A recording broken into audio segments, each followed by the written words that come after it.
basically render the core and the entire enzyme as a whole inoperable. Despite this, some bacteria thrive and even produce ammonia despite the fact that carbon monoxide is present. These bacteria also produce a protein called Nguyen. As you see in the image on the right, an experiment done in 2014 looked at the growth of Rhodobacter capsulitis, another ammonia-producing organism. They found that the wild type was able to grow in conditions all the way up to 4% carbon monoxide, as evidenced by the color change from this clear solution to this reddish, almost orangey yellow hue. However, when you delete the Nguyen gene as represented by the delta Nguyen strain, you can see that the coloring only goes to maybe around 1/4, maybe 0.5%. And any other samples past that have no growth. So in other words, Nguyen is allowing these bacteria to tolerate carbon monoxide. But now the question is, how does Nguyen protect nitrogenase?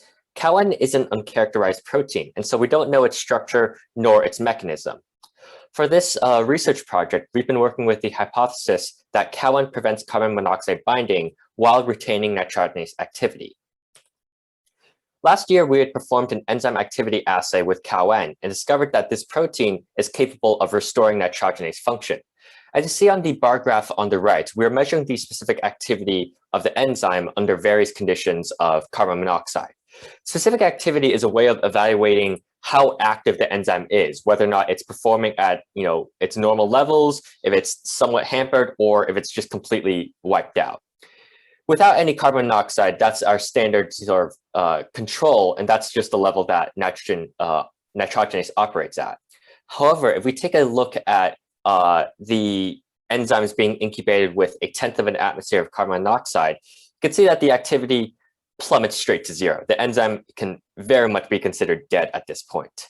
Yet now when we add Nguyen, you can see a little bit of specific activity creeping back in, meaning that Nguyen is helping to restore, well, not everything, just at least a little bit, which is significant compared to when it was basically dead before.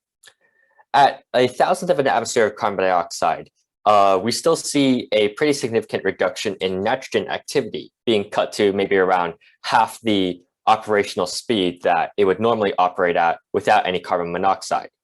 This time when we add Nguyen, you can see that the bar graph shoots almost all the way up to basically the same level as the control. And so we're seeing these sort of restorative effects on a pretty drastic scale. So our objective for these experiments is to quantify that protective effect of nitrogenase. To do this, we measure changes in carbon monoxide inhibition. We measure the nitrogenase activity using the conversion of acetylene, which is a substrate we add, to ethylene, which is the gas that we measure. We also add carbon monoxide to these solutions to start studying the properties of carbon monoxide inhibition.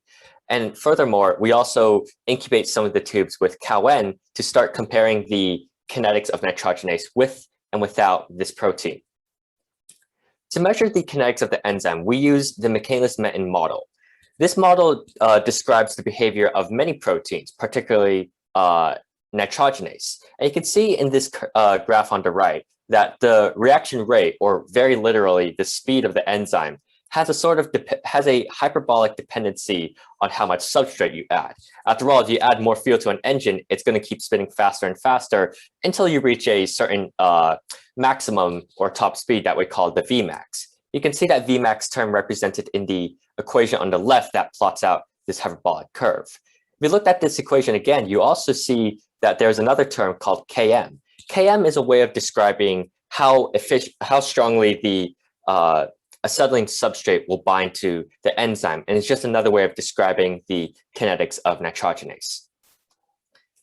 The Michaelis-Menten model also allows us to modify the parameters to start talking about inhibitors. You see the same hyperbolic curve under the curve labeled 1, but now you see a shallower curve labeled 2, and this is what an inhibitor will do. It will slow the activity and slowly push it towards the x-axis, at which point the enzyme would be completely dead. The equation on the left looks a little more complicated, but you still have the same sort of speed limit of Vmax as well as the Km. Now there's another new term called Ki, and Ki is a measure of how potent this inhibitor, in this case carbon monoxide, will be on this enzymatic reaction. With this model in mind, we incorporated it onto our data that we collected from the activity assays.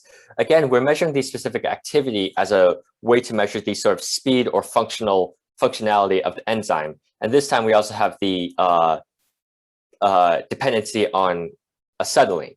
If you look on these curves, they each have their own sort of hyperbolic shape that we've seen as a sort of feature of the Michaelis-Menten model. But you may also notice that each of these lines has their own sort of speed limit or maximum rate of reduction. Importantly, as we're going from no carbon monoxide to 400 millionths of an atmosphere to 1,000th to 20 parts in 100, you can see that the more carbon monoxide that's present, the more the maximum rate of C2H2 has been reduced. Things, however, take a different turn the moment we look at the activity assays done with CowN. Almost immediately, you can see that there's a very visible change between the gray and blue lines, whereas they were spread further apart without any CowN present. Now they're bunched up closer to the positive control, meaning that carbon monoxide isn't behaving as strongly as it should. The fortunate thing about Michaelis-Menten models is that they let us quantify these changes to the kinetic model. As you see in this table on the left, we have the Km of acetylene. And you can see that the value is 6.1 times 10 to the negative 3 and 6.8 times 10 to the negative 3. They're not that much different without or with CowN.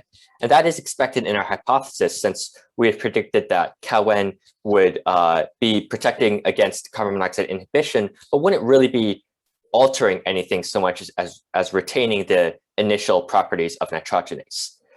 That is not the same case for the Ki of carbon monoxide, which is sort of a measurement of its inhibition. The Ki without any CowN present is 1.1 times 10 to the negative 4. But with CowN present, it shoots up to around sixfold, around 6.2 times 10 to the negative 4.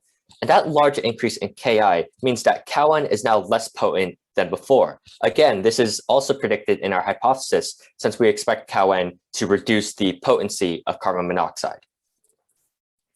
Now, these kinetic models have described how CowN protects nitrogenase in a mathematical chemical understanding. However, these experiments do not provide any direct structural evidence. We still don't know where exactly CowN and MoFeP interact. We have as you see in the bottom image, we have a theoretical model of CowN, and you can see these blue regions of positive surface charges and these red regions of negative surface charges on both the theoretical model of CowN as well as structural data on the MoFe portion of nitrogenase. If you focus on this blue ring that I'm highlighting, that literature suggests that this is a putative carbon monoxide access channel from which carbon monoxide may be entering the protein to shut the enzyme down.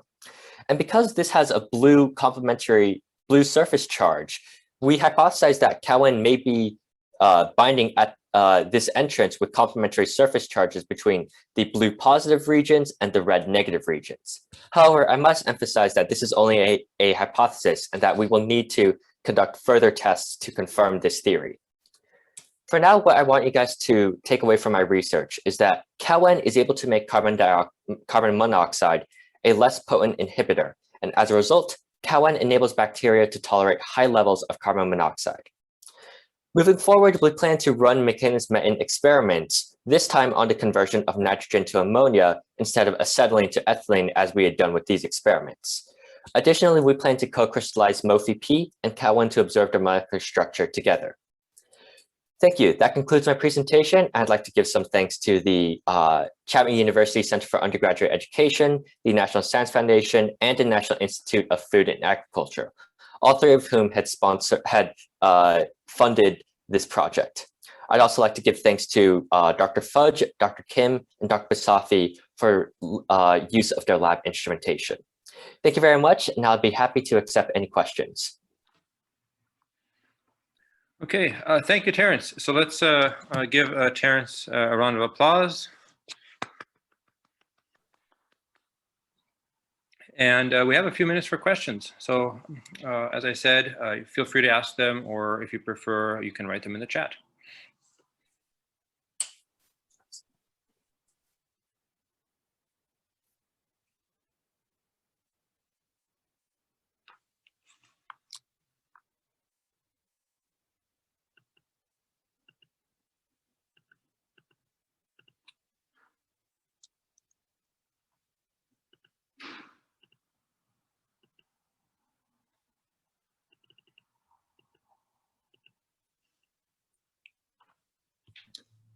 I had a quick question, Terrence.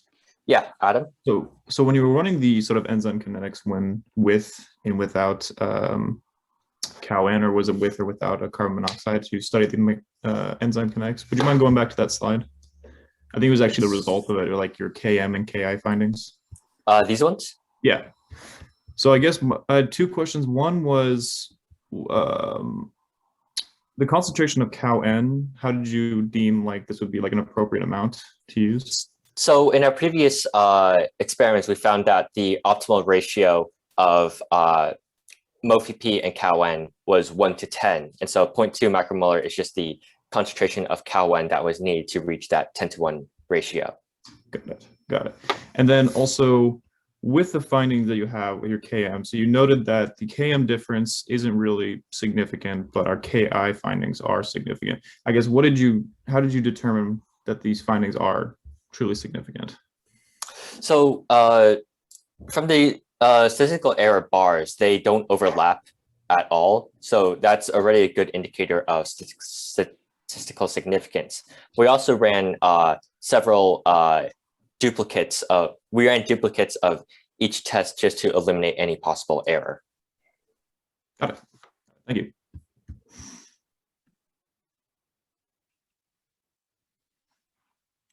Cool. I think we have room for one more question.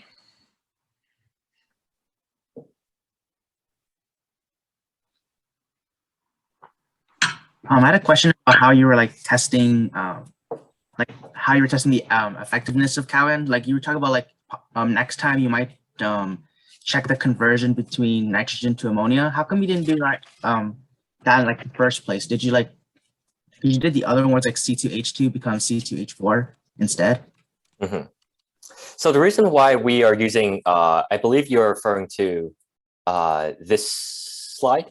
So the reason why we're using acetylene and ethylene is because those are gases that are easily detectable in an assay. Ammonia is quite difficult to detect in a solution, especially when you have ammonia and amine groups within the buffering solution and within the proteins themselves. And so that makes it really difficult to measure ammonia directly. So we have to use a different substrate that is also being reduced.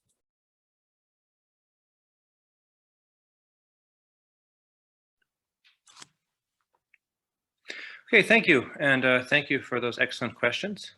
So before we move to the next speaker, let's give Terrence another round of applause.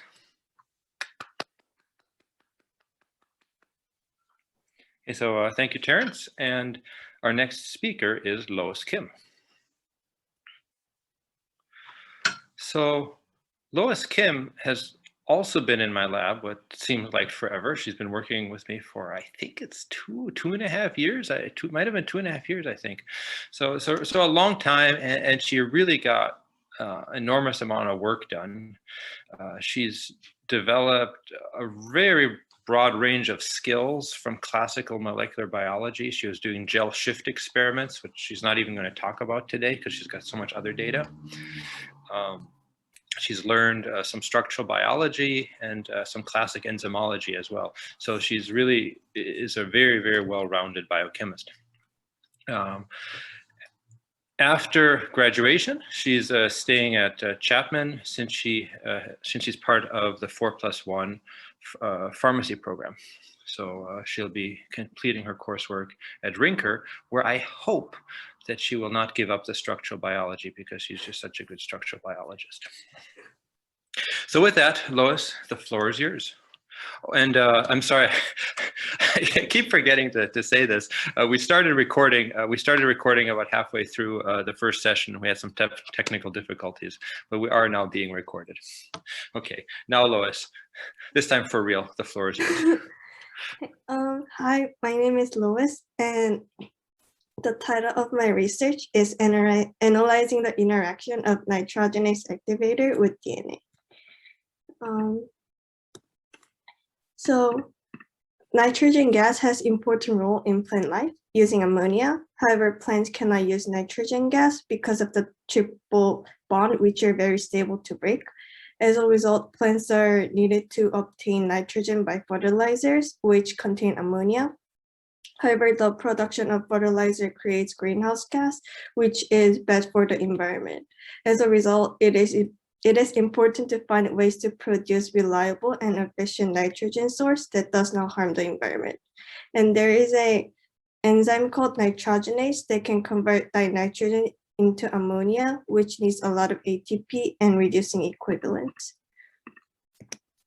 So NIF-A is a transcriptional activator. It activates nitrogen fixing gene by binding to DNA with its DNA binding domain, and it is sensitive to its condition. So it only activates nitrogenase when there is enough reducing equivalents to support nitrogenase.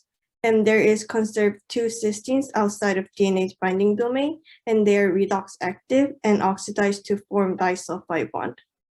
But we are not sure how NIF-A senses these reducing conditions.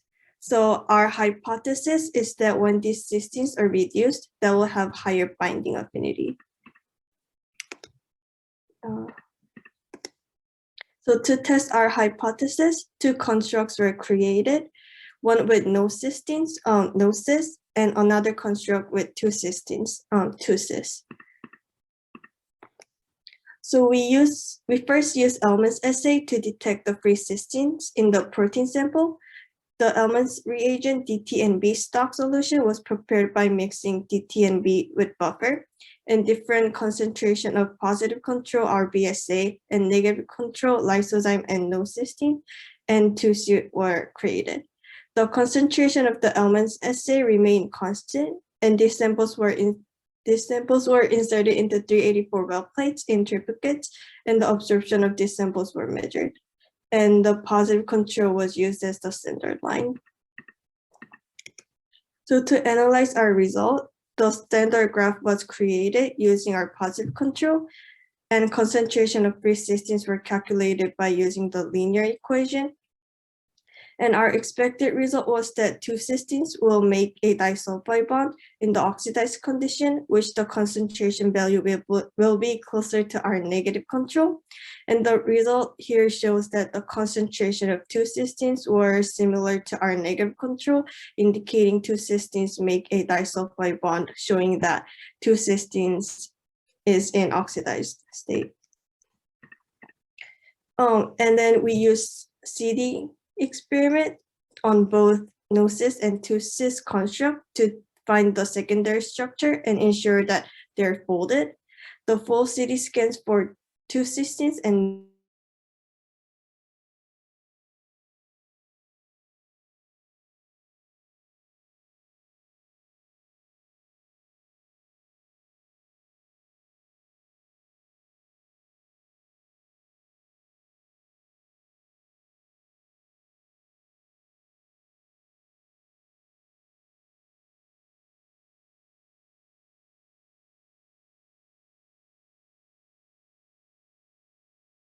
their secondary structure was lost. And when both constructs were cooled back to 4 degrees Celsius, both constructs were folded back to the secondary structure. And we hypothesized that 2 cysteine and no cysteine have slightly different secondary structure. And the result shows here that the structure of no cis and 2 cis are similar structure, but they're not identical because the minimal peak for no cysteine appeared around 222 nanometer and 208 nanometer, and the minimal peak for 2 cysteines appeared around 220 nanometer and 208 nanometer, which confirms our hypothesis. And for the normalized denaturation experiment, the melting temperature for both no cysteine and 2-cysteine was 45 degrees Celsius. And we also use fluorescent anisotropy to analyze the affinity of the protein to DNA. It measures how molecule moves in space. So the smaller the molecule, more thrombose, which has the lowest anisotropy value. And when protein binds to DNA, that DNA will move slowly, which will less thrombose and giving higher anisotropy value. And the plateau here on the example graph indicates that when DNA becomes saturated. And for the methods, we created three conditions: no cysteine and 2-cysteine oxidized and 2-cysteine reduced condition. And both 2-cysteine and no cysteine samples were created in various concentration of protein samples. And 5 microliter of fluorescently probed NIF-H was added into the sample. The probed NIF-H is the sequence that NIF-A binds.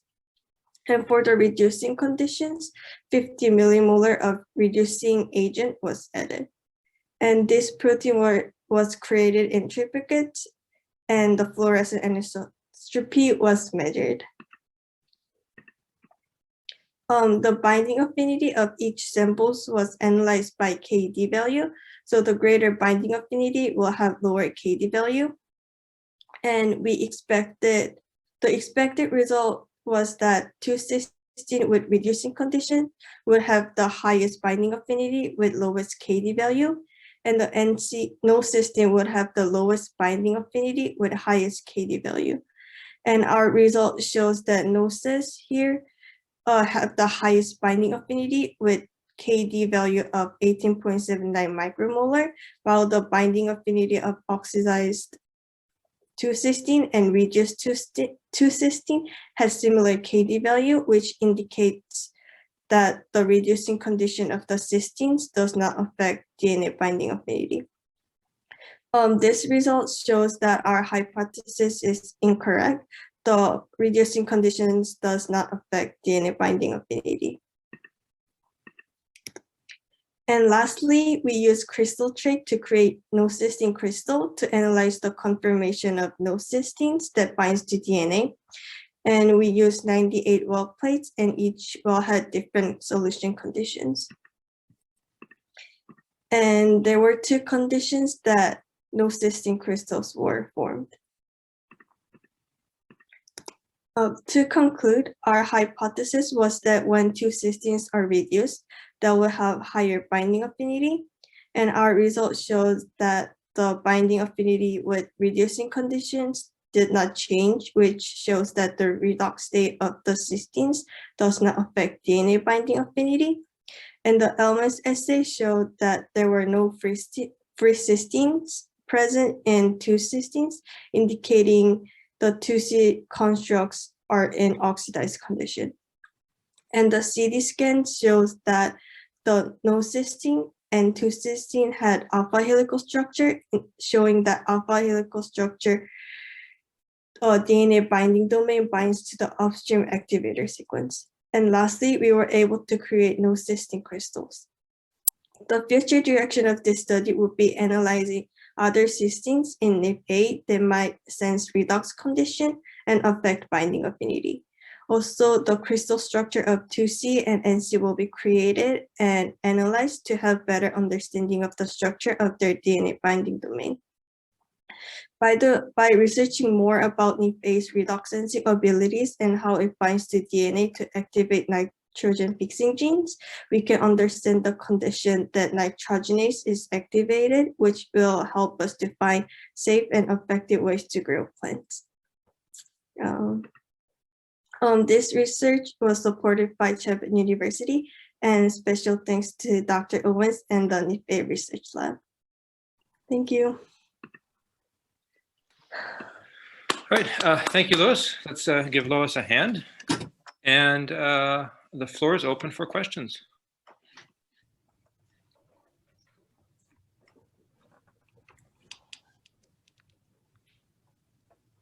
Can I ask a question, Lois?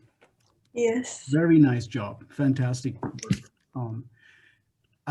So can you briefly clarify for me the heating up and then cooling down procedure is to see whether the fold gets back into the original fold? Did I understand that correctly? Or what is the function of that? Oh, we just want to see the secondary structure of the both constructs. So you're going up to 90 degrees First, and then back to 4 degrees. mhm. And there is an expectation of the protein folding back in its original structure. Is that correct? Yes. Okay, thank you.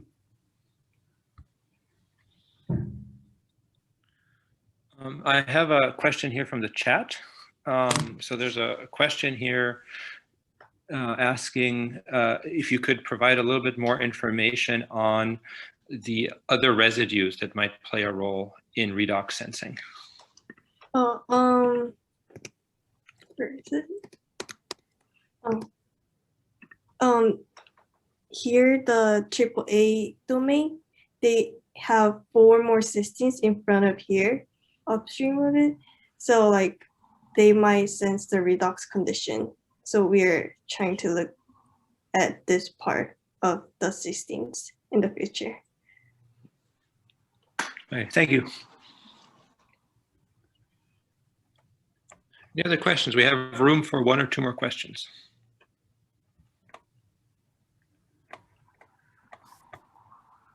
Did you say, Lois, that there were crystals? Were you able to grow crystals?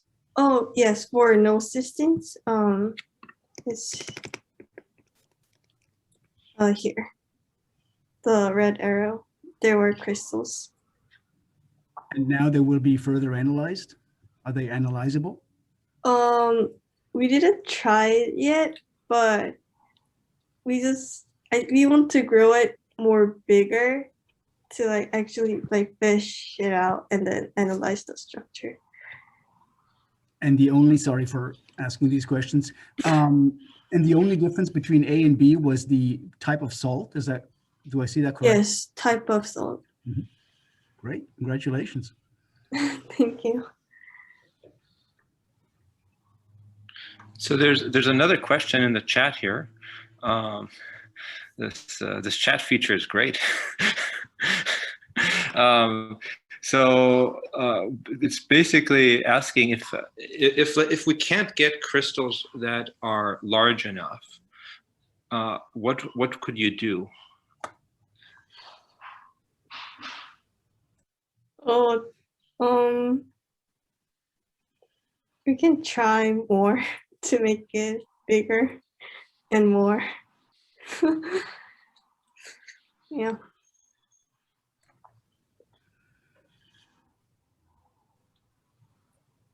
Any other questions? We do have time. We're a little bit ahead of schedule, so we have time for 1 more.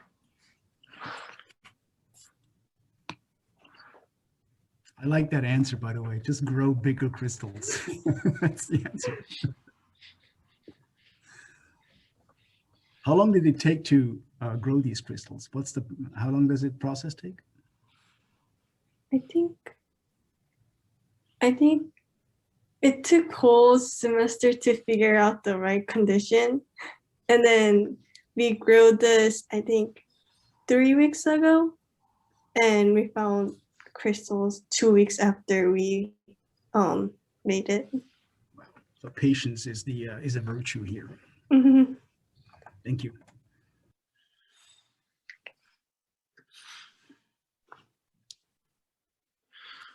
Okay, I think this is. I think we have to move on. So let's give Lois another round of applause. So thank you again, Lois. And our next speaker is Rachida Carva.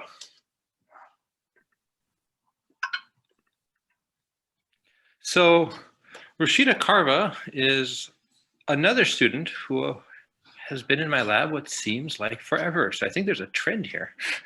So Rachida's been in the group, part of the group for a very long time.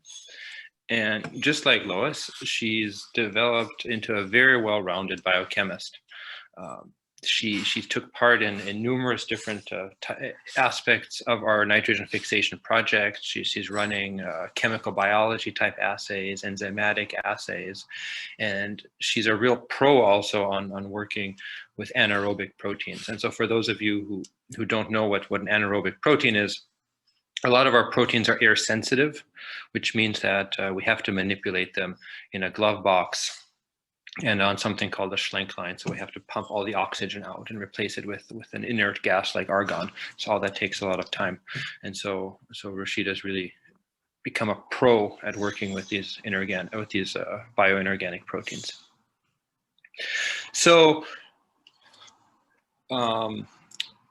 after graduation, Ruchita is going to join the real world.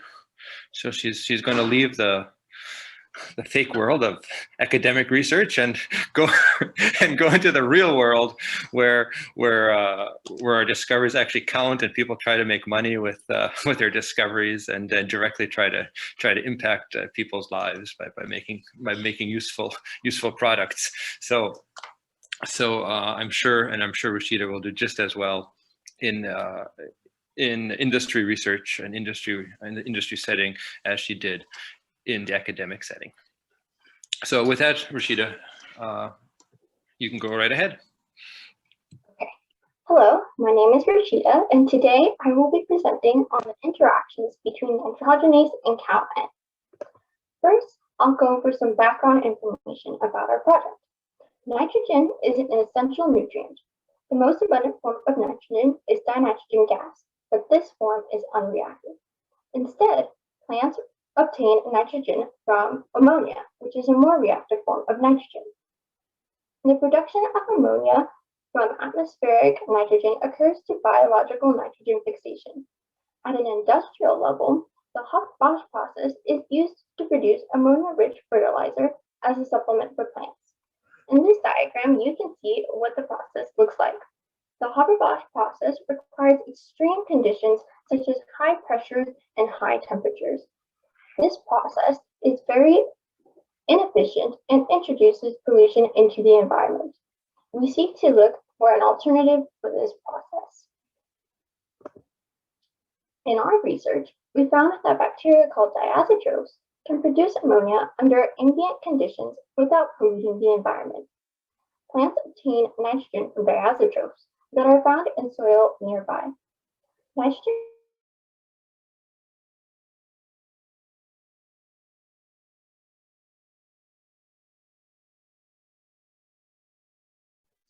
in the reaction here, you can see that the only energy input required is ATP.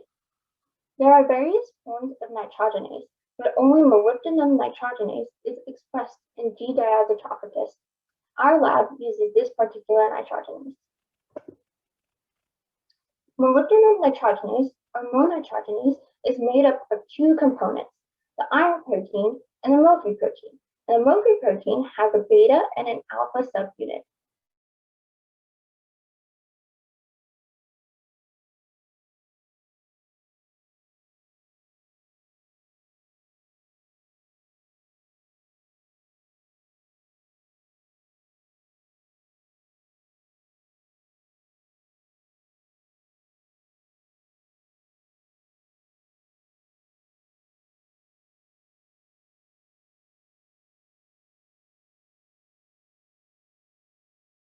And a multitude of cellular processes.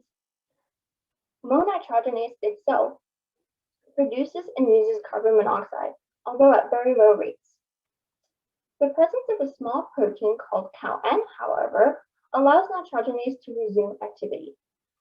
A study done shows that the growth of a diazotroph called R. capsulatus happens in the presence of CalN and monitrogenase at varying concentration levels of carbon monoxide. And wild type R. capsulatus, monitrogenase, and CalN are present. You can see that the bacteria were able to grow even up to a 4% carbon monoxide concentration level. And when CalN is knocked out, however, growth no longer occurs. This tells us that CalN plays an active role in nitrogenous activity when carbon monoxide is present. But we don't know how CalN allows for nitrogenase to function in carbon monoxide conditions. So we decided to look more into CalN since we didn't know much about this protein. CalN is structurally uncharacterized, but it's predicted to be made up of four alpha helices.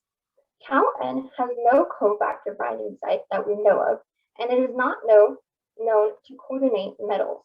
This tells us that CalN is unlikely to react with carbon dioxide or participate in carbon monoxide transport. Here are some electrostatic maps of CalN and MoPP of nitrogenase. The blue represents a positive surface charge and the red indicates a negative surface charge. CalN is predicted to have this negative surface charge here that is complementary to the positive surface charge here on MoPP, known as the carbon monoxide axis channels. This gives us an idea that CalN could bind to MoPP at this carbon monoxide axis channel to prevent carbon monoxide from binding. And so this brings us to our hypothesis that CalN protects nitrogenase from carbon monoxide through protein-protein interactions. We seek to investigate the interaction between nitrogenase and CalN with the use of cross-linking assays. We don't know if there is actually any protein-protein reactions between nitrogenase and CalN, but the use of cross-linking assays will help us to determine whether they exist or not. Cross-linking assays involve the use of a cross-linker molecule that will permanently link together two proteins that share an already existing interaction. The products from the cross-linking will be run on SDS page gels. If a cross-link occurs between the two proteins, we will see a band on the gel indicating the combined molecular weights of both proteins. And then after we do this, we would want to confirm our results using mass spec. So first, we tried using an EDC cross-linker that, if possible, would covalently link together nitrogenase and CalN via glutamic acid and lysine residues. So this seems likely to occur based on the electrostatics showing the complementarity of CalN and nitrogenase. In this cartoon, the EDC cross-linker is represented as a purple stick. EDC has a carbidamide functional group that reacts with carboxylic acid groups to form an intermediate. In this case, EDC could react with the carboxylic acids of a glutamic acid residues on either MoPP or iron protein of nitrogenase. Next, an amine group on a lysine residue of CalN could react with the intermediate to form a complex, linking the two proteins together. So we incubated CalN with labeled nitrogenase to form or in a buffered solution for 30 minutes to allow for potential cross-linking. And so we ran the products of the cross-linking assay on an SDS page gel. If cross-linking occurred, we would expect to see a band indicative of the combined molecular weights of nitrogenase and CalN. And so here you can see CalN is roughly 17 kilodaltons, iron protein is roughly 34 kilodaltons, MoPP protein is about 55 to 60 kilodaltons. And so we ran a series of trials, each containing a different combination of other CalN, MoPP protein, or iron protein of nitrogenase. For each trial, we would have two lanes on the gel. One lane would represent the solution at an incubation time of 0, and the other lane would represent the solution at an incubation time of 30. So you can see for each trial in all the results, the before and after incubation, that there's no real difference in the results. And this tells us that CalN did not cross-link with nitrogenase. And so we decided to try a different cross-linker called Sulfo LCSDA. If nitrogenase and CalN interact, this photoreactive crosslinker will non-specifically bind two proteins together. In the cartoon, the crosslinker is represented as an orange stick. The NHS ester of the crosslinker is attacked by the lysines of the MoFeP of nitrogenase to make labeled MoFeP. The diazurine group of the crosslinker will then react non-specifically with any residue on CalN that is in proximity of the crosslinker under UV light. We incubated labeled MoFeP with CalN in a buffered solution for 30 minutes under a UV light lamp. And so we ran the products of the cross-linking assay on another SDS page gel. Again, if cross-linking occurs, we expect to see a band indicative of the combined molecular weights of CalN and MoFeP. So here's the CalN band, and here is the MoFeP band. And you can see the reaction of CalN with MoFeP. The left lane indicates the reaction before UV light exposure, and the right lane indicates the reaction after UV light exposure.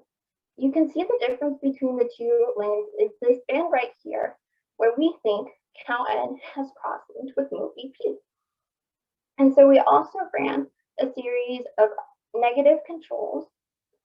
One of the important negative controls that we ran was that we used a CalN oligomer or folded CalN instead of the regular CalN folded monomer.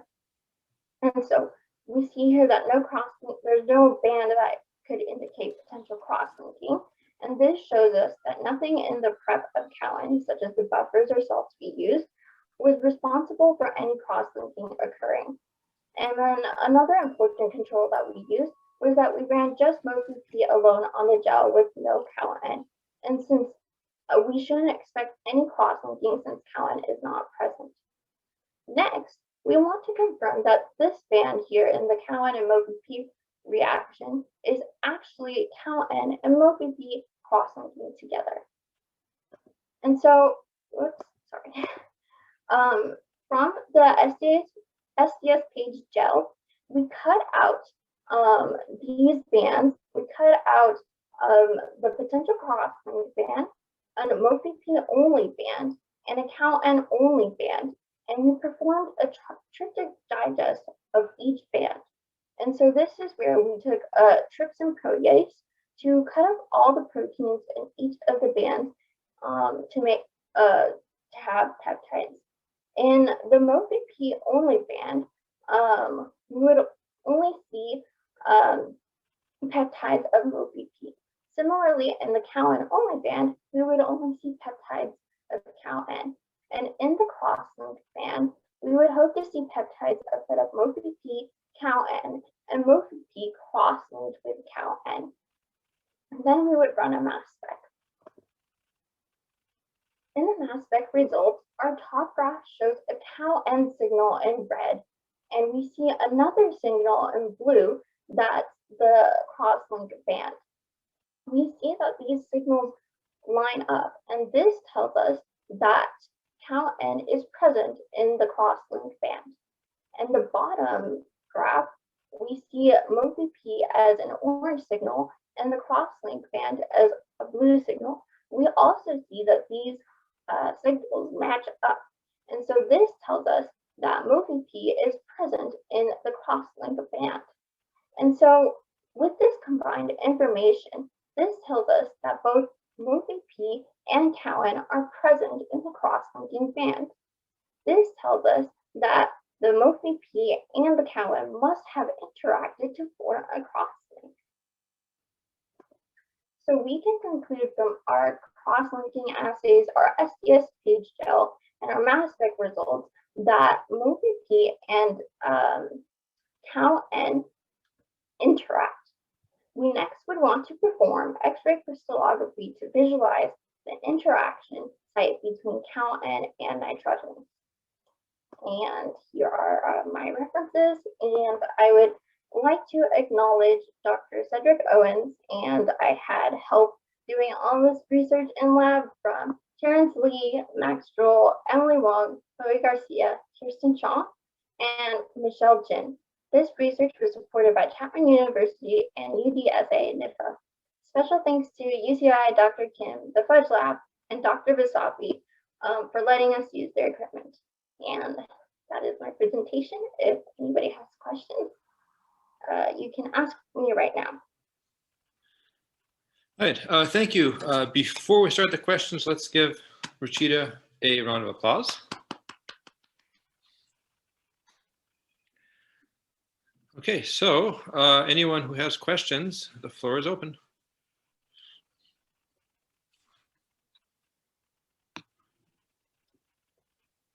And as before, feel free to just chime in or type them in the chat.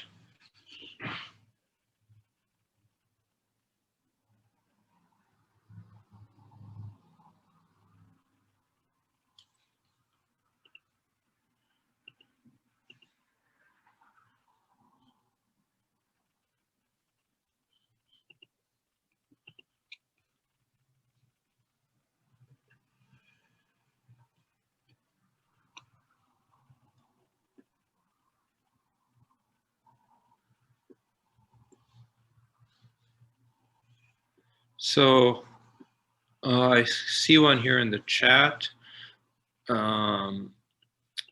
If they were asking a little bit about the amount of carbon monoxide that is produced in the atmosphere. How does that compare to the figure in the introduction? So I think they're referring to the growth curve. This one? I think so. Okay. I'm not particularly sure how it compares. In this particular experiment, I think it was known that just adding a little bit of carbon monoxide with nitrogenase in the diazeotrope without the presence of CoN would cause nitrogenase to essentially shut down. And this was like a very small concentration. And then I think it was mentioned in one of the previous presentations, like about 0.001 something of carbon monoxide. So you don't need a big amount of carbon monoxide to hinder this enzyme, but we were just looking at how when CoN is present, nitrogenase is able to function even at really increasing amounts of carbon monoxide. So in other words, you're saying the free enzyme is shut down much sooner than the enzyme when it's in a cell. Did you understand that correctly? I think so. Thank you.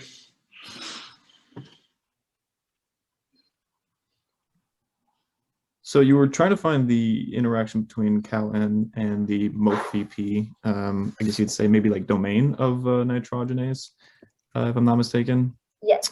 So is this something that kind of you and like your team were able to sort of find out yourselves, or is this kind of going based off literature on like a potential place where a linkage could be occurring? Personally, for me, I found it in literature. Okay.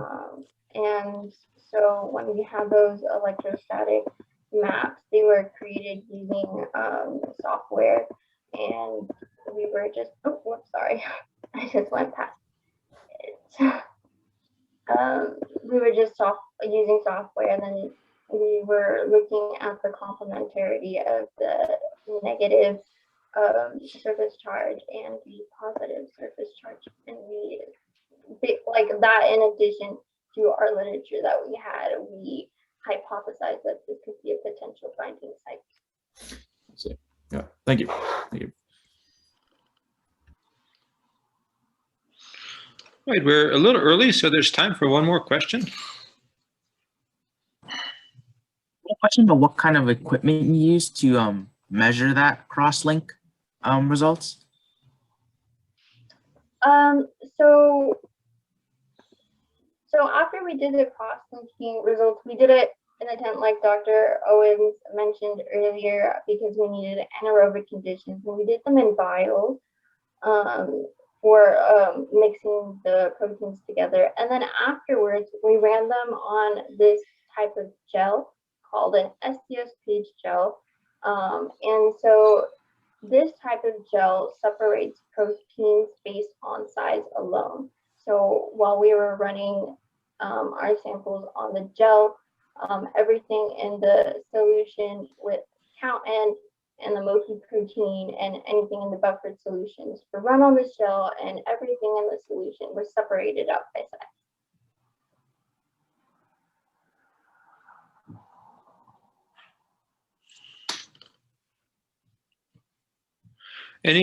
Any more questions for Rachida? So if I hear none, let's thank our speaker one more time.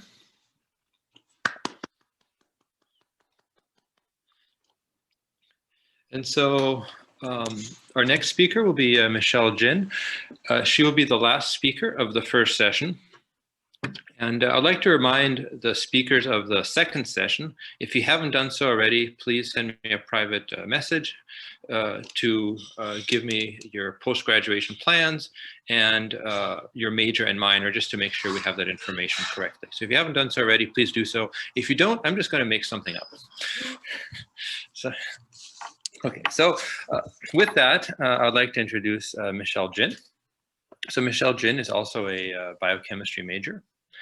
And so a molecular biology and biochemistry major, and her minor is in business administration. So she's got very varied interests. And her post-graduation plans are to join the food science program. She's planning on getting a master's of food science here at Chapman, and maybe I see in her future, and I see in her future sort of bright career that blends food science and sort of chemistry of foods and business. So maybe that will align nicely with her interests, with her dual interests. So, and I'm sure she'll be very successful. She also worked on nitrogenase in my lab. She was formed, she for a long time, she formed a dynamic duo with, or a dynamic trio, I should say, with Terrence and Ruchita. Unfortunately, her research was affected a little bit more than the others by the COVID shutdown.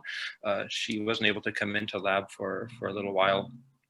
But nevertheless, she delivered really, really nice results. And when she did come back to lab, she picked off just exactly where she started and did some really nice work. So with that, Michelle, the floor is yours. And you can get started. Okay, thank you. So hello, I'm Michelle, and I'll be talking about how cow N shields nitrogenase from carbon monoxide.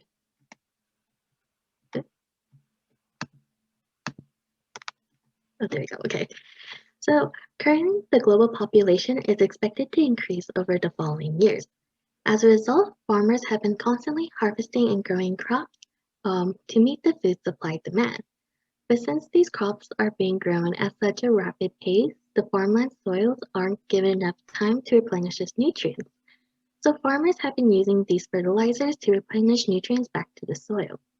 But these synthetic fertilizers are made by the Haber-Bosch process, and this requires a lot of energy and can increase pollution.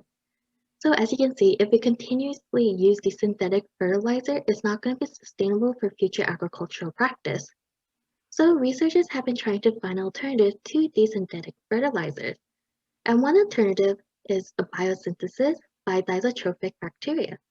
And the reason why we're using these bacteria is because they can make ammonia by an enzyme called molybdenum nitrogenase, also known as nitrogenase. So the big question is, can we use nitrogenase to replace fertilizers? And the answer is yes. So scientists can actually use nitrogenase to replace these synthetic fertilizers, and there's two ways of doing it. So one way is making the thysotrophic bacteria better, and in terms of better, it means that we're going to try to make the bacteria more efficient at undergoing nitrogen fixation.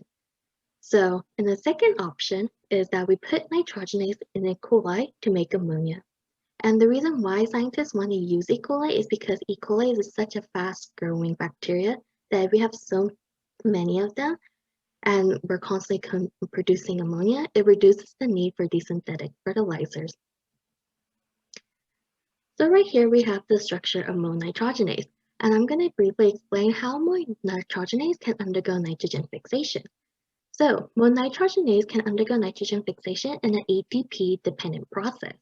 So essentially right here we have the metal cluster, and it uses ATP to use the electron from the metal cluster, and it will transfer it to the female cofactor. And at the female cofactor site, that's where dinitrogen is reduced to ammonia.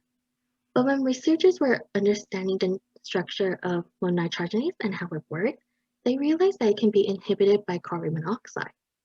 So the researchers saw that a lot of proteins are required for mononitrogenase to work. But we don't know how these helper proteins work. And we need to understand how these helper proteins work to help protect mononitrogenase from carbon monoxide, because carbon monoxide is such a tight inhibitor. So the way the researchers solved this problem is by discovering the protein called CoN. And CoN was discovered to shield mononitrogenase from carbon monoxide. So in the previous years, our lab was also curious to see if CoN does protect mononitrogenase. So we had two types of samples, the MOVI protein and the iron protein, and this is our mononitrogenase. And then we had another sample with mononitrogenase and CoN. And we were able to observe the mononitrogenase activity by looking at acetylene reduction. And so essentially we would use acetylene, and mononitrogenase will take that and produce ethylene. And the amount of ethylene that was produced is how we measure and observe the nitrogen's activity. So we first put the samples in no carbon monoxide, and we see that mononitrogenase activity was pretty similar. But once we put these samples in 0.1 atmospheric carbon monoxide and 0.001 atmospheric carbon monoxide and knocked out CoN, we saw that mononitrogenase was very sensitive to carbon monoxide, as shown here. But with samples that contain CoN, we see that some of the nitrogenase activity was slightly recovered or almost fully restored. And interestingly enough, it was almost fully restored at 0.001 atmospheric carbon monoxide. So from this experiment, we do know that mononitrogenase and CoN interact, but we don't really understand the interaction that well. So our lab hypothesizes that there's a direct and specific interaction between CoN and mononitrogenase. So the way we tested our hypothesis is first conducting a dose dependence test. And the reason we're conducting a dose dependence test is because we want to see if CoN protection is proportional to the increased concentration of CoN. And we also want to determine the binding affinity between mononitrogenase and CoN. So right here is our dose-dependent test result. And we can see that right here we have the concentration CoN we used, and we once again observed mononitrogenase activity by looking at acetylene reduction. And then you can see that the Y values for both graphs are different, and there's a reason why. So we can see that at low concentration of carbon monoxide, that the Y values are higher. And the reason why is higher because at low atmospheric carbon monoxide, there's less carbon monoxide inhibiting mononitrogenase. And since there's less inhibition, that means mononitrogenase activity can occur. And then this is also shown with our Kn value. We see that the Kn value for 0.001 atmospheric carbon monoxide is smaller than our 0.1 atmospheric carbon monoxide. And this smaller value shows that we require less concentration of CoN to protect mononitrogenase for mononitrogenase to undergo nitrogenous activity. And then let me show you how these curves, these graphs have similar curves, and they're both hyperbolic curves. And this shows us that it is dose dependent on the CoN concentration, and that there's a specific interaction between CoN and mononitrogenase. So before I explain the cross-linking result, let me give a brief background on cross-linking and why we did it. So we did cross-linking because we want to directly determine CoN and mononitrogenase interacting with one another. And so we use a cross-linker called sulfur NHS LC diazorin that is activated by UV light. And so if we have our cross-linker and MOFI protein together and we incubate them, the cross-linker will bind to the lysine part of our MOFI protein. Then when we add in our CoN and apply UV light And if there's an interaction between MoFi protein and CoW, the cross-linker will covalently link with CoW and mononitrogenase. So in one of our cross-linking results, we did a control experiment. So right here is we have our positive control. So the 13 kilodalton band we see right here shows that this is CoW. And at 56 to 57 kilodalton bands we have right here is the MoFi protein.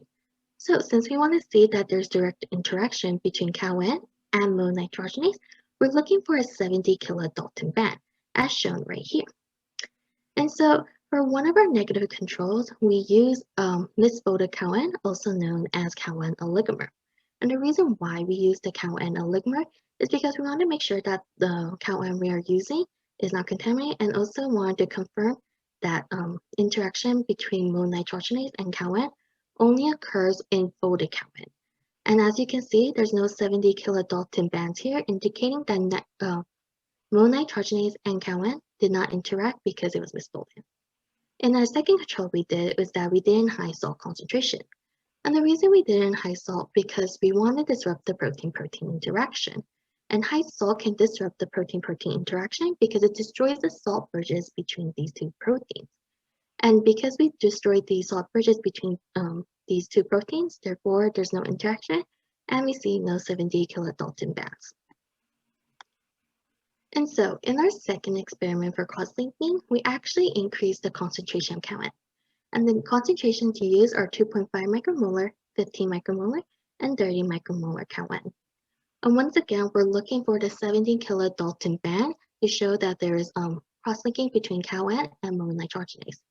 So when we did this experiment, we did it in before UV light illumination and after UV light illumination.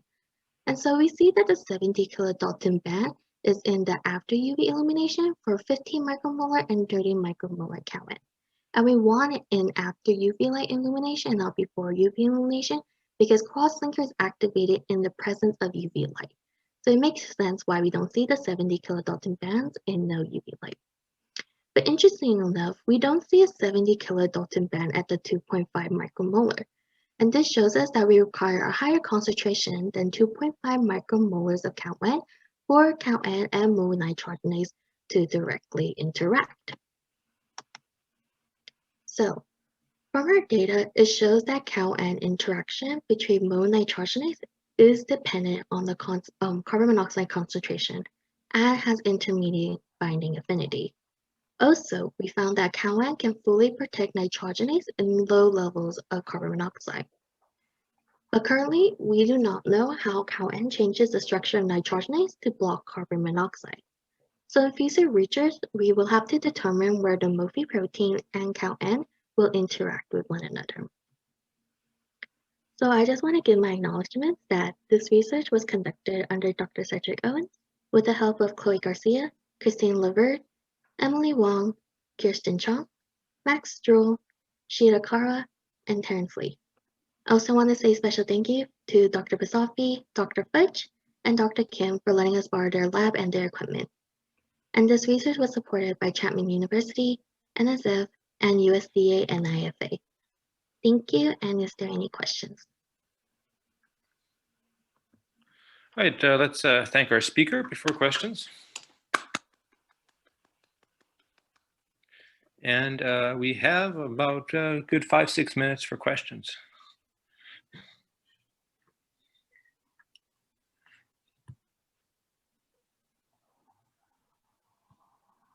Can I ask a question? Yes. I need to spend some sabbatical time in Dr. Owen's lab and learn how to do these beautiful gels that you guys are running. It's amazing. Michelle, very, very nice presentation. I wonder whether you know this. So first question is, the concentrations of carbon monoxide that you used, are they representative of the concentrations in nature?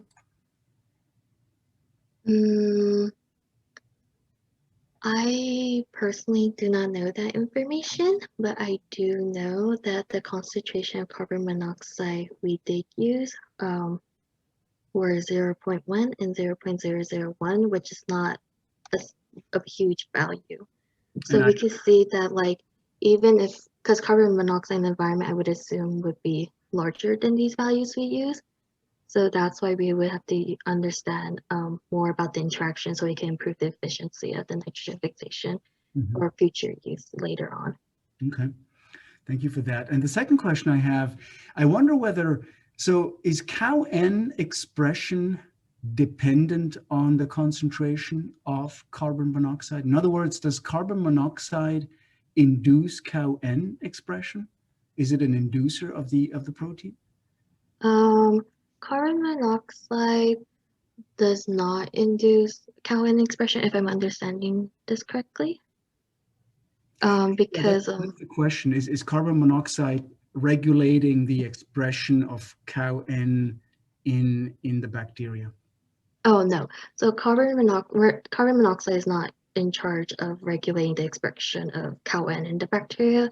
We're just we're increasing the concentration of COW-N because we want to see if the protective effect of COW-N protected mononitrogenase. So if we, like shown right here in this graph, since we increase concentrations of COW-N, we just want to see if mononitrogenase was being protected to increase mononitrogenase activity.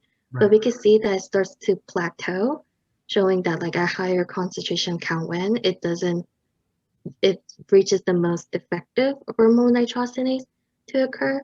So even at like these carbon monoxide, it won't induce the expression of COW-N in the proteins.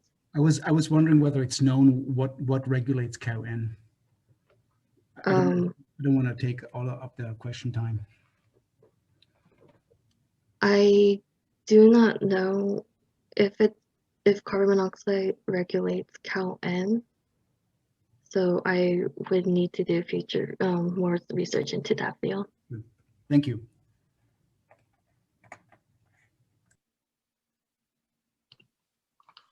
All right, we still have a few minutes for more questions.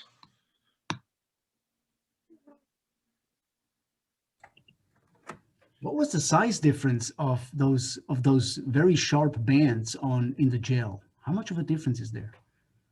Yeah. Are you talking about this one? Yeah. Or right here, the size difference? So right here we have the 55 to 56 band size, and then we have right here the 70 kilodalton band size. And the two bands that I see, the very so these are like since our MOFI proteins here, we have a 56 to 57 kilodalton band size. It might be the size might not be accurate because since we have such a thick band, that's why it looks more exaggerated than it should be. So we're looking at 2 kD difference. Yes. That's amazing. Beautiful gels.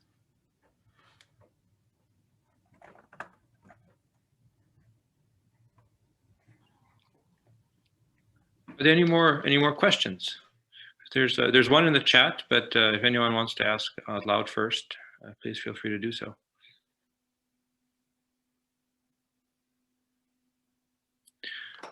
So the one in the chat was you were talking about, I'm just paraphrasing the question here. So you're talking about crystallography to determine the interaction between COW-N and MOFI protein. Are there any other ways to determine where the two proteins interact? Currently, like in previous presentations, crystallography will be used to understand the interaction between COW-N and mononitrogenase because currently we do not know that. And also we currently don't know how nitrogenase structure itself changes. So we would do crystallography to observe that. Well, the question was, are there any methods other than crystallography? Other methods other than crystallography.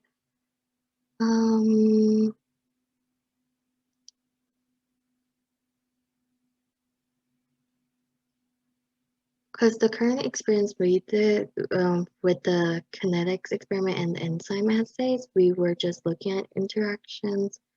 So currently, I would not know what other methods to use to observe the direct interaction between mononitrogenase and COW-N. So I would look into that further as well.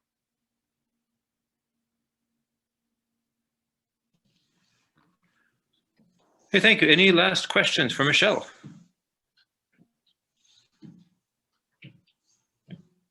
So if I hear none, let's thank the speaker one more time.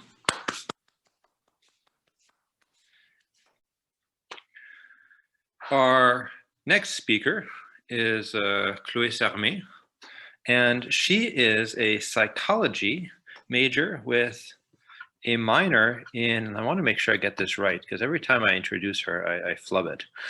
She's a psychology major with a minor in health sciences.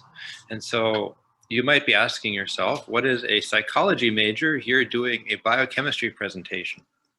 Well, Chloe is not someone who wants to shy away from a challenge. And she decided she wanted to do some biochemistry research. So she reached out to me and I said, sure, you are clearly interested in biochemistry. Why don't you join? And she's done some very nice work. She's working on a protein engineering project. It involves a lot of biophysics, some structural biology. So things you wouldn't expect a psychology major necessarily to have a great handle on. But Chloe is not your typical psychology major, and she has been doing a really fantastic job. She's got some nice results, and I look forward to working with her also over summer during SURF. After graduate school, sorry, not after graduate school, I'm jumping ahead here. After her undergrad, she plans on applying to medical school, where I'm sure she's going to be very successful. So with that, the floor is yours. Thank you, Dr. Owens, for that great introduction. Let me just get the slides going. All right.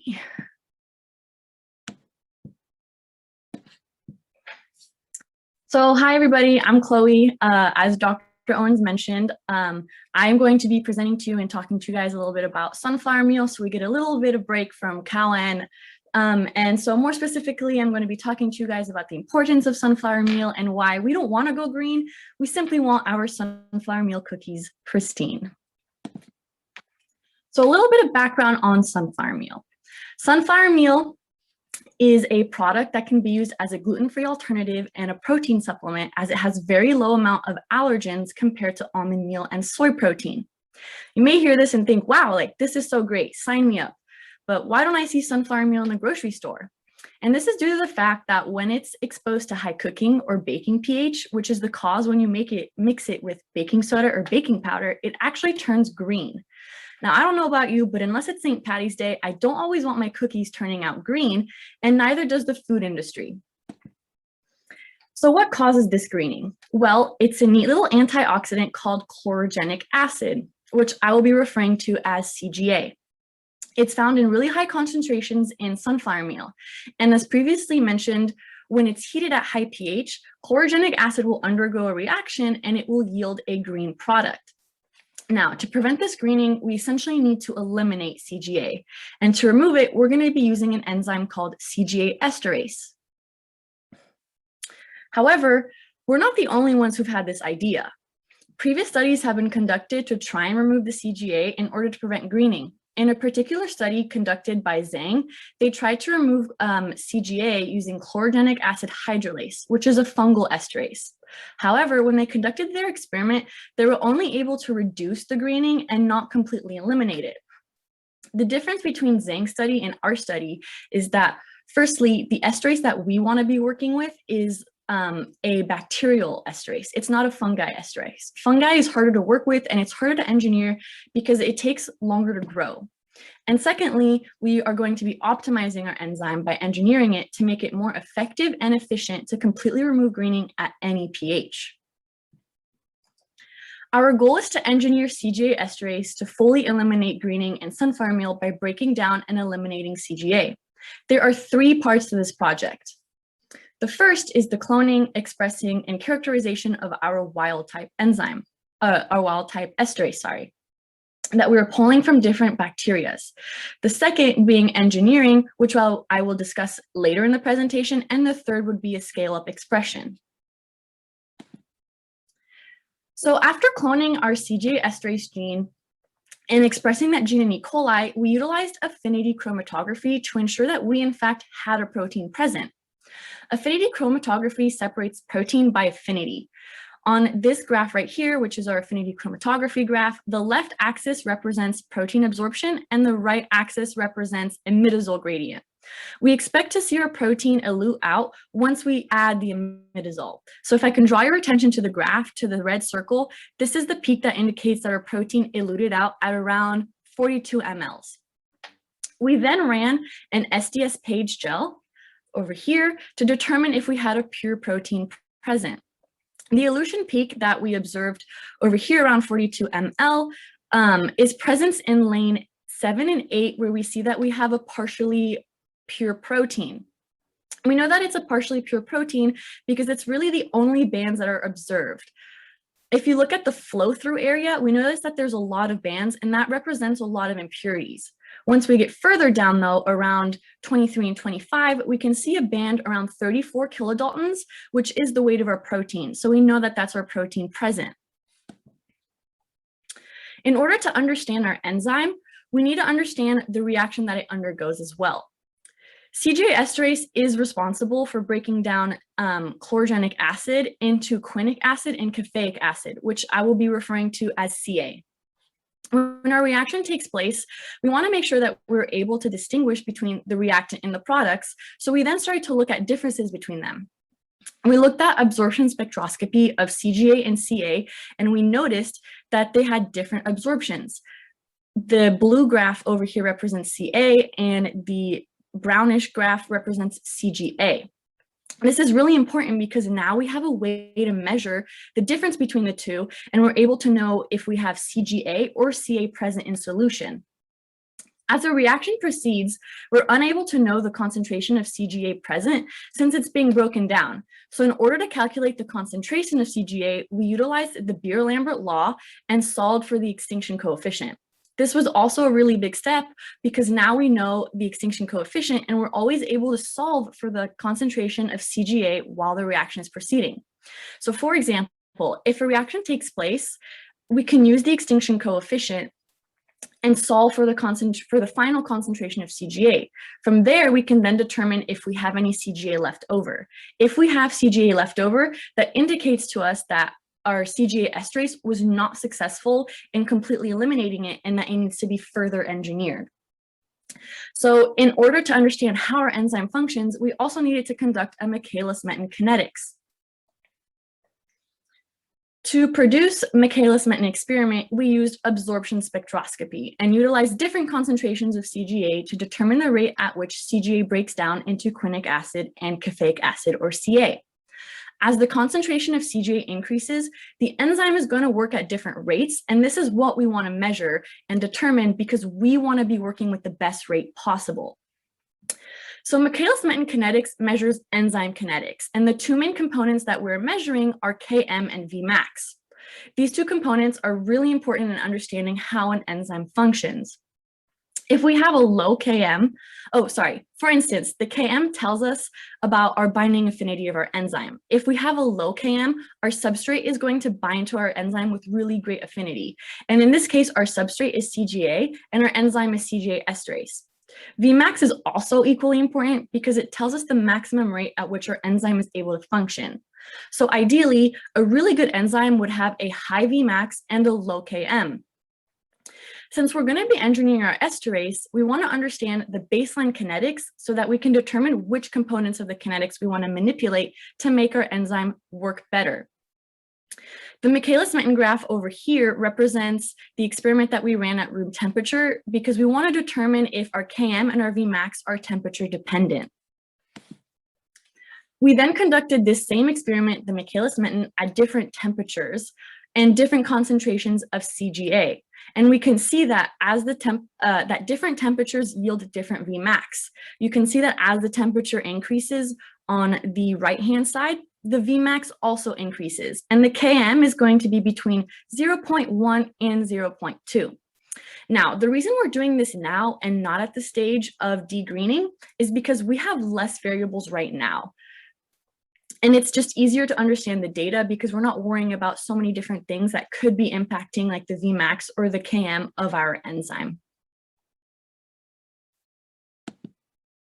So let's further analyze and let's see if Km and Vmax are really actually temperature dependent. So as you can see on the graph on the left, ln Km was graphed versus the inverse temperature, and we did this to measure and see if our enzyme's Km is actually temperature dependent. It can clearly be observed that there's no trend of data. The plots are really just all over the place, and that tells us that our enzyme's Km is not temperature dependent because we do not see a trend. However, if we take a look at the graph on the right, we can see that the Vmax, the ln Vmax was graphed against the inverse temperature, and we can see a linear trend, which indicates to us that our Vmax is temperature dependent. Our slope in this case represent our activation energy, and we can also notice that as the temperature increases, the activation energy actually gets smaller, which is really good because that indicates that our reactants are going to our products quicker, which is a good sign, and that is exactly what we want. So these results are really important because it indicated to us that there's probably an optimal temperature at which the enzyme functions the best, and that's the temperature that we always want to be running our experiments at and always want to be working with because we want to always optimize our Vmax. So where are we going to go from here? For the future of this project, which I'm really excited to be conducting during the SURF program, we're really going to be focusing on the CGA engineering as well as the scale-up. In order to engineer CGA, we will be using B-factor analysis to target a pair of amino acids that surround the enzyme's active site. If we look at the figure, we have already identified the amino acids that surround the active site. And the active site is like this black key right over here. And we're going to be modifying these these amino acids to all other possible 20 amino acids to identify which mutation will make the enzyme function the best. We're then going to be creating an assay to measure the CGA depletion as well as the enzyme's functions within those mutations. And finally, the best part of the project is we're going to be baking lots of cookies just to make sure that we've eliminated the greening.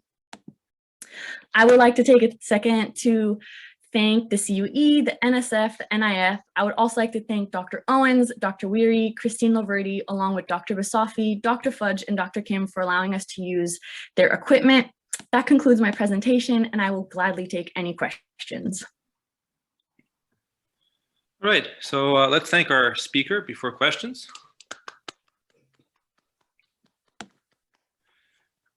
And now we have time for questions. I have a question. On that future directions slide, you showed the amino acids that were near the active site. How did you pick those specific ones? It looks like there's a lot around there. How did you figure that out?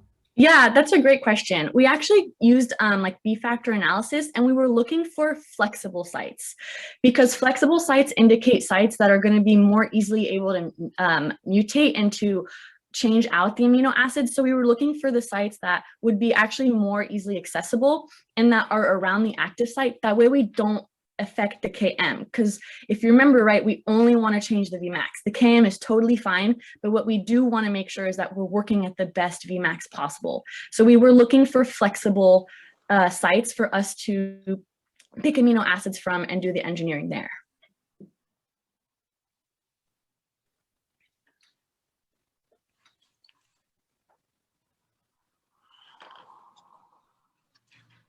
Are there further questions? We have a few more minutes.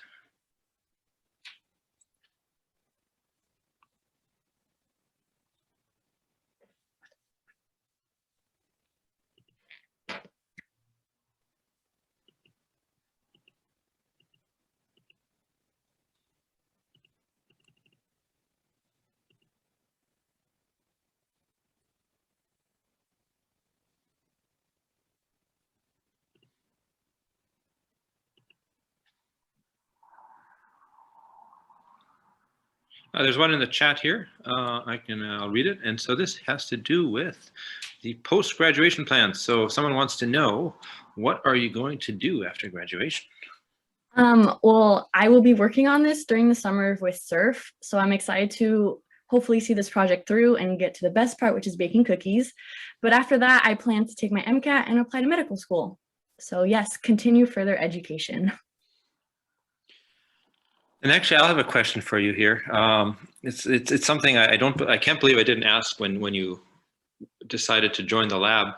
How much experience do you have baking cookies? I actually have lots of experience baking cookies. Cookies are my favorite kind of dessert. So you picked an expert for this experiment without even knowing it.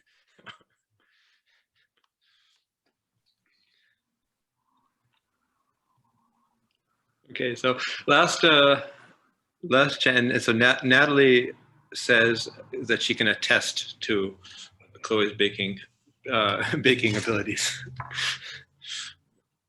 Any other questions here? We still have about a minute or two for questions.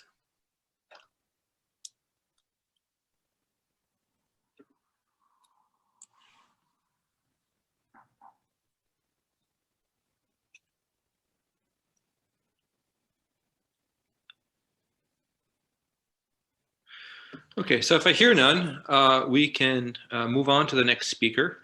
I would like to maybe take a two-minute break or so, just so that our presentations are synced up with those of the other sessions, so that if someone wanted to switch and switch sessions, they won't be joining mid-talk. So we'll just take about 2 minutes, and maybe at like 11:39 or so, we'll start the next talk.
Okay, so I think we should start the next talk.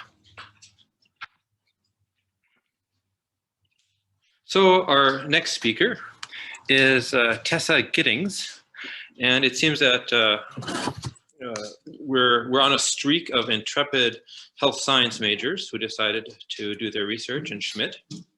So Tessa Giddings is a health science major, and she worked with Dr. Basafi.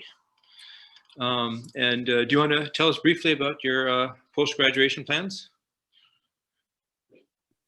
Yes, I actually plan on starting an EMT training program in the month of June. So it starts the first week, so diving right into something else. And then working as an EMT for a year, hopefully, and then applying to PA school after that. All right, very good. So if anyone ever gets into an accident, you know you'll be in good hands. Exactly. Thank you. Should I go ahead and start sharing my screen?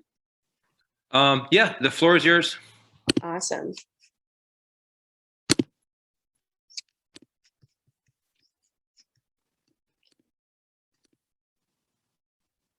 Okay, welcome to my research presentation on exosomes and field cancerization in breast cancer that I was able to perform with my mentor, Dr. Basafi.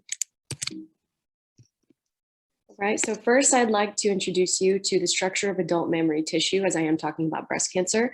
And so here in figure A, you can see this is the normal anatomy of a breast, an adult breast. And right here, as you can see, it's in front of the thoracic cavity, in front of the chest wall ribs and pectoral muscle. The most important part that I'd like you to take away from this diagram are the ducts right here that are within these lobes, as these ducts towards more of the anterior side of the breast is usually where tumors tend to proliferate and start, and that change from being pre-invasive to invasive and malignant, meaning they're cancerous. And as you can see here in figure B, this is the histology of the actual duct. And as you can see, there's this lumen, which is this cavity where usually there's fluid that likes to reside there. And actually during pregnancy, that's where lactation will kind of get stored right there. And as you can see around this lumen, there's a lot of body cells, luminal cells, and myoepithelial cells. And it's actually these epithelial cells that will start to control or proliferate uncontrollably, causing tumorigenesis. And in figure C is actually under a microscope, the histology of these exact ducts. And to continue, I'd like to introduce you to breast cancer. I'm sure all of you have heard of breast cancer, but just to go into further detail, breast cancer usually unfolds within the epithelial cells surrounding the ducts within the lobules that branch out towards the anterior side of the breast, which is why when women are actually checking for tumors, they're told to usually check on the interior side, bottom near, kind of the breast. And this is a result of a neoplasm, which is an abnormal growth that occurs around these ducts due to the uncontrolled proliferation of these cells. And the reasoning behind, the progression from being pre-invasive to invasive remains relatively unknown, but there is evidence of a phenomenon called field cancerization, which I will go into further detail in just a second.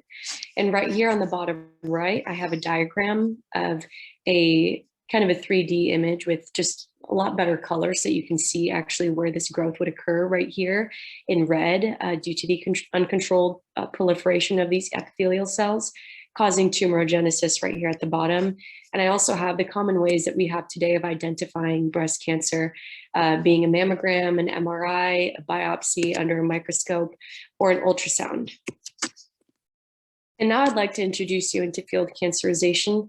Now it is defined as the presence of genetic, epigenetic, and biochemical alterations in structurally normal cells residing histologically normal tissues directly adjacent to overt solid tumors. And so in more normal terms, what this is trying to say is that usually there are these tumors that are residing at these ducts, but actually there are cells around them that, although they look histologically normal, they do actually have alterations within them at the molecular level, which is very difficult to spot. And there is evidence that these alterations, although they are at the molecular level and are seemingly normal within their histology, can actually cause a second primary tumor of actually residing once again or proliferating within that same spot or near that same tumor. Hence the term field cancerization. So it's this field of cells that can later turn into another tumor once again. And it is widely accepted that a deeper understanding of field cancerization can have clinical applications in terms of preventing a secondary tumor in breast cancer. And stay tuned for more examples. And so the gap of knowledge that I actually identified within this research was that the cellular and molecular etiology of field cancerization remains largely unknown. Specifically, it is not known whether the tumor is actually causing this field or if the field is there first and then is causing this tumor. For my research, I primarily focused on the tumor actually causing that field. And another scientific revival within my research is the science of exosomes, which are extracellular vesicles secreted by all cells that do communicate with their immediate and further environment that causing these signaling pathways. And I will go into further detail on exosomes in just a second as well. And so for my research, I proposed to combine the two sciences of field cancerization and exosomes to formulate my own hypothesis on the matter. And my hypothesis being that exosomes are indeed released by primary breast cancer, breast tumors, and do induce a field of cancerization within the normal surrounding tissues, promoting further tumorigenesis. And going into detail on exosomes, exosomes, once again, are extracellular vesicles that are secreted by cells that contain a lot of important information, such as RNA, DNA, and proteins from the cells that they actually originate from. And although their precise function is still unknown, it is known that when they fuse with neighboring cells, the important information within the exosomes actually start to spread out and get replicated within the new cell that, you know, kind of picks them up. And they do actually have an effect on the new cell that picked them up, the behavior and the actual function of that cell, creating these signaling pathways within the cells that actually pick them up that is actually linked to cancer.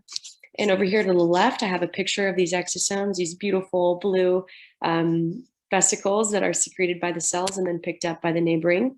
And I guess the link to cancer here is that these exosomes could possibly cause this later on proliferation again within that field of those marked cells due to the information and the signaling pathways that they're causing. So they can actually communicate with other cells to start proliferation once again. And so the experimental approach that I decided to take to, I guess, find the result of whether my hypothesis is true or not, is to provide proof through principal experiment of inducive exosome action and effect. And to do this, I isolated exosomes from a more cancerous human breast cancer cell line, MDA-MB231, which is actually a late stage cancer cell line, and used those exosomes after isolation to treat a less cancerous cells, MCF7 exosomes from that less severe cancer cell line, and vice versa. So a cross treatment was performed, and exosomes from the cancerous cells I expected could induce probably a pro-tumorigenic effect on the less cancer cell line, and vice versa. The less cancerous exosomes could actually inhibit the effect of the more cancerous cell line, MDA-MB231. And I proposed to test this by measuring the metabolic activity performing a Wst assay.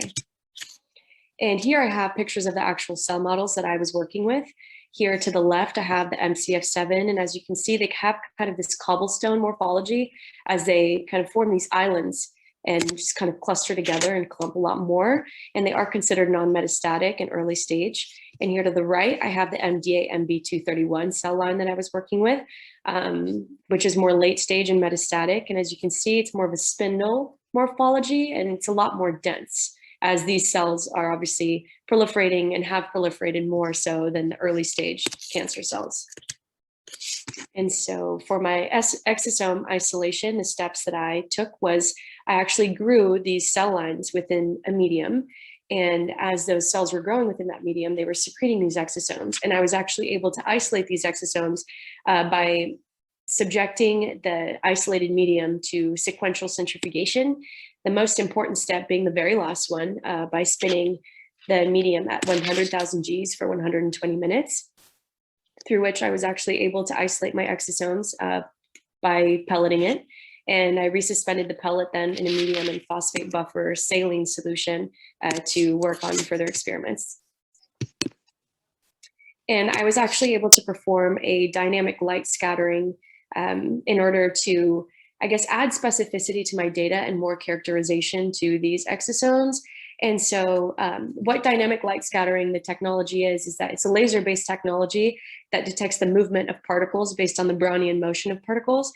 And the principle of Brownian motion is that particles are constantly colliding, not only with themselves, but also with the solvent particles if they are within solution. And in this case, my particles were the exosomes. And so what it does is that this laser is actually able to track how fast a particle is moving within the target of the laser and away.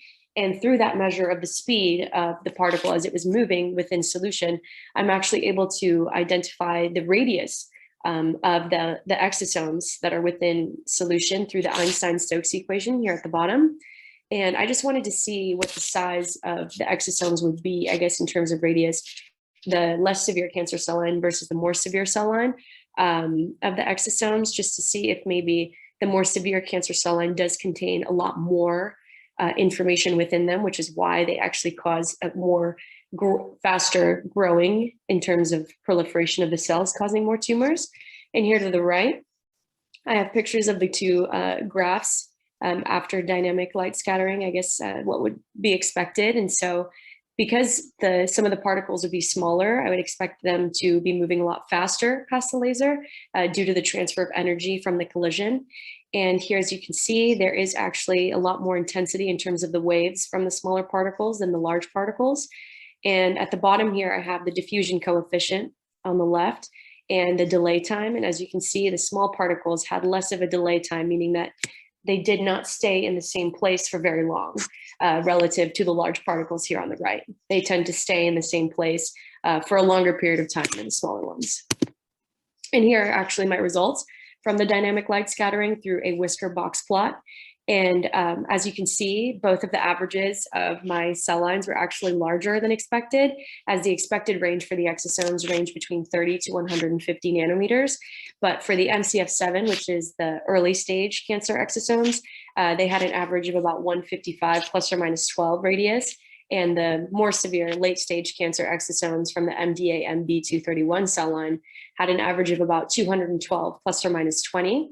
And two reasons, I guess, could have caused these results. One being that I did perform a dilution, a 1 to 5 dilution of these exosomes as well, just to see if there was a dosage effect, if these exosomes did actually have a change in terms of cell behavior when they were cross-treated. And that dilution sample was actually, it was in hypotonic solution, as it was in a low salt concentration of sodium chloride, causing there to be less osmotic pressure, probably causing the cells to just swell up a little bit more than usual. And another reason can be that I actually isolated other extracellular vesicles, not just exosomes, within my sample. And this is the assay, the Wst assay that I mentioned previously, in order to detect the exosome effect on metabolic activity. And so to do this, I plated the cells into a 96-well plate, grew them for 24 hours. And then I treated the cells with exosomes undiluted and one sample that was diluted, the 1 to 5, to see if there was a dosage effect. And then I added the WST reagent and incubated that for 3 hours. And I was able to detect the effect of exosomes on metabolic activity through the conversion of the WST tetrazolium substrate to formazan product by the increased activity of mitochondrial dehydrogenases that were within the sample. And in order to do this, I measured the absorbance at 440 nanometers in a plate reader right here to the right. And as you can see, this chemistry in the middle right here shows the actual conversion of the WST tetrazolium substrate to formazan product. And as you can see, it's just the breaking of the bond, this nitrogen bond right here, that gets broken by these mitochondrial dehydrogenases. And I expected that if there was higher absorbance, that there would also be an increase in metabolic activity. And my results are right here. This is for the results for the MCF7, so the early stage cancer cell line. And as you can see here, the first two bar graphs were the most statistically significant, I guess, of a difference versus the control here on the right. And I guess the MCF7, which was interesting, treated with the MDA exosomes had a large increase in metabolic activity, and even more so in the dilution, which actually shows, maybe it doesn't really matter in terms of how much this the exosomes isolated from a more severe cancer cell line. Either way, will actually increase metabolic activity, causing more fast proliferation of those cells, leading to tumorigenesis. And this is my results for the MDA MB231 that were cross-treated with the MCF7 exosomes, the less severe cell line. And as you can see, there was actually more of an inhibitory effect. There wasn't much, I guess, increase or decrease on metabolic activity in terms of the less severe cancer exosomes being treated with the more severe cell line. And one interesting result is that actually the more severe cancer cell line, MDA, when it was actually self-treated with its own exosomes, there seemed to be an inhibitory effect on the metabolic activity of those cells. And so as a discussion, to just kind of wrap up all of the research that I was able to do, is I successfully isolated the exosomes from 2 human breast cancer cell models, displaying a cross effect of instigator exosomes on the metabolic activity of the recipient cells. And my results displayed that the MCF7 were positively induced by exosomes from the more severe cancer cell line, the MDA MB231 cells, and that the MDA MB cells were not affected by the exosomes secreted from the less severe exosome cell line, the early stage cancer MCF7 cells. and that the MDA MB cells were actually negatively affected by their own exosomes. And the importance of this research is that exosomes and field cancerization actually add more molecular information to the surgical margin after lumpectomy in terms of breast conservation therapy, which can actually prevent disease recurrence. And so in this figure right here, I show this is usually where a tumor would kind of reside. And if this tumor right here is present, the surgical margin is actually this black lining right outside the tumor. And so what this research was actually able to provide is that there is evidence indeed of field cancerization, meaning that maybe these surgical margins during lumpectomy, so kind of removing that tumor from the breast, actually need to be widened because there is a field of those cells that, although they seem histologically normal, are actually primed or have this biomarker for later tumorigenesis and proliferation once again.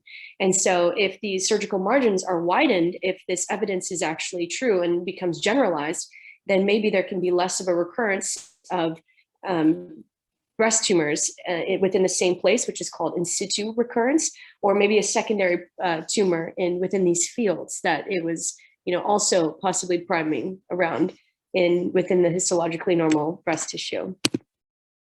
In future research, I would like to determine the possible phenotypic effects of the instigator exosomes on recipient cells, such as how they, their effect on proliferation or migration. And I would also like to see more of the genotypic effects of these instigator exosomes on recipient cells, as these molecular alterations might actually lead to diagnostic biomarkers of field cancerization. So to see if maybe there's actually a gene that's coding for this later, proliferation of these cells leading to another tumor within that field that is actually primed, although seemingly histologically normal. And with that, I am open for any questions that you may have. Okay, let's thank Tessa here before the questions for a nice talk. And I think we have time for, sorry, I just muted myself. We have time for 1 or 2 questions.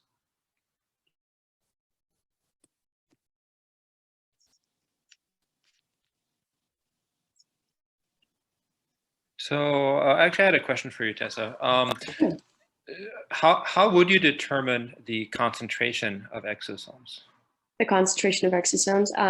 And so the sample. How we did that was I actually, once I pelleted the exosomes within the medium, I actually removed the supernatant. So all that was actually in the tube that was left were just the exosomes that were isolated from those cell lines. And so I was able to perform a dilution by, I just kind of calculated my own, concentrations for those exosomes relative to the medium.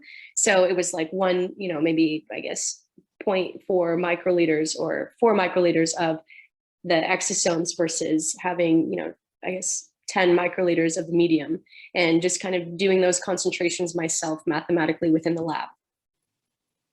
Is there a way to actually determine the number of exosomes? Like, let's say you have a 10 microliter sample, and can you get an estimate of how many there are?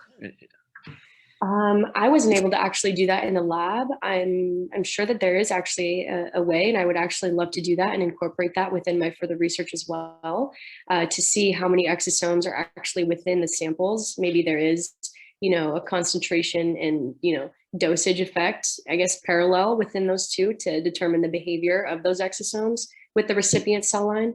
But I was actually not able to perform that, but I'm sure that there is a way. Well, thank you. I think there's time for one more question.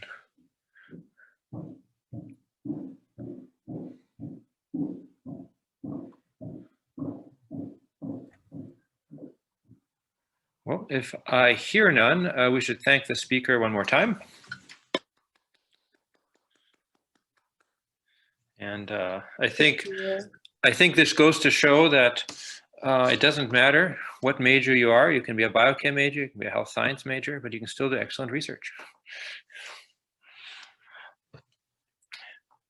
Okay, so with that, we are moving on to the next speaker, and it is my pleasure to introduce Adam Nagourney, who also did his capstone research with Dr. Basafi.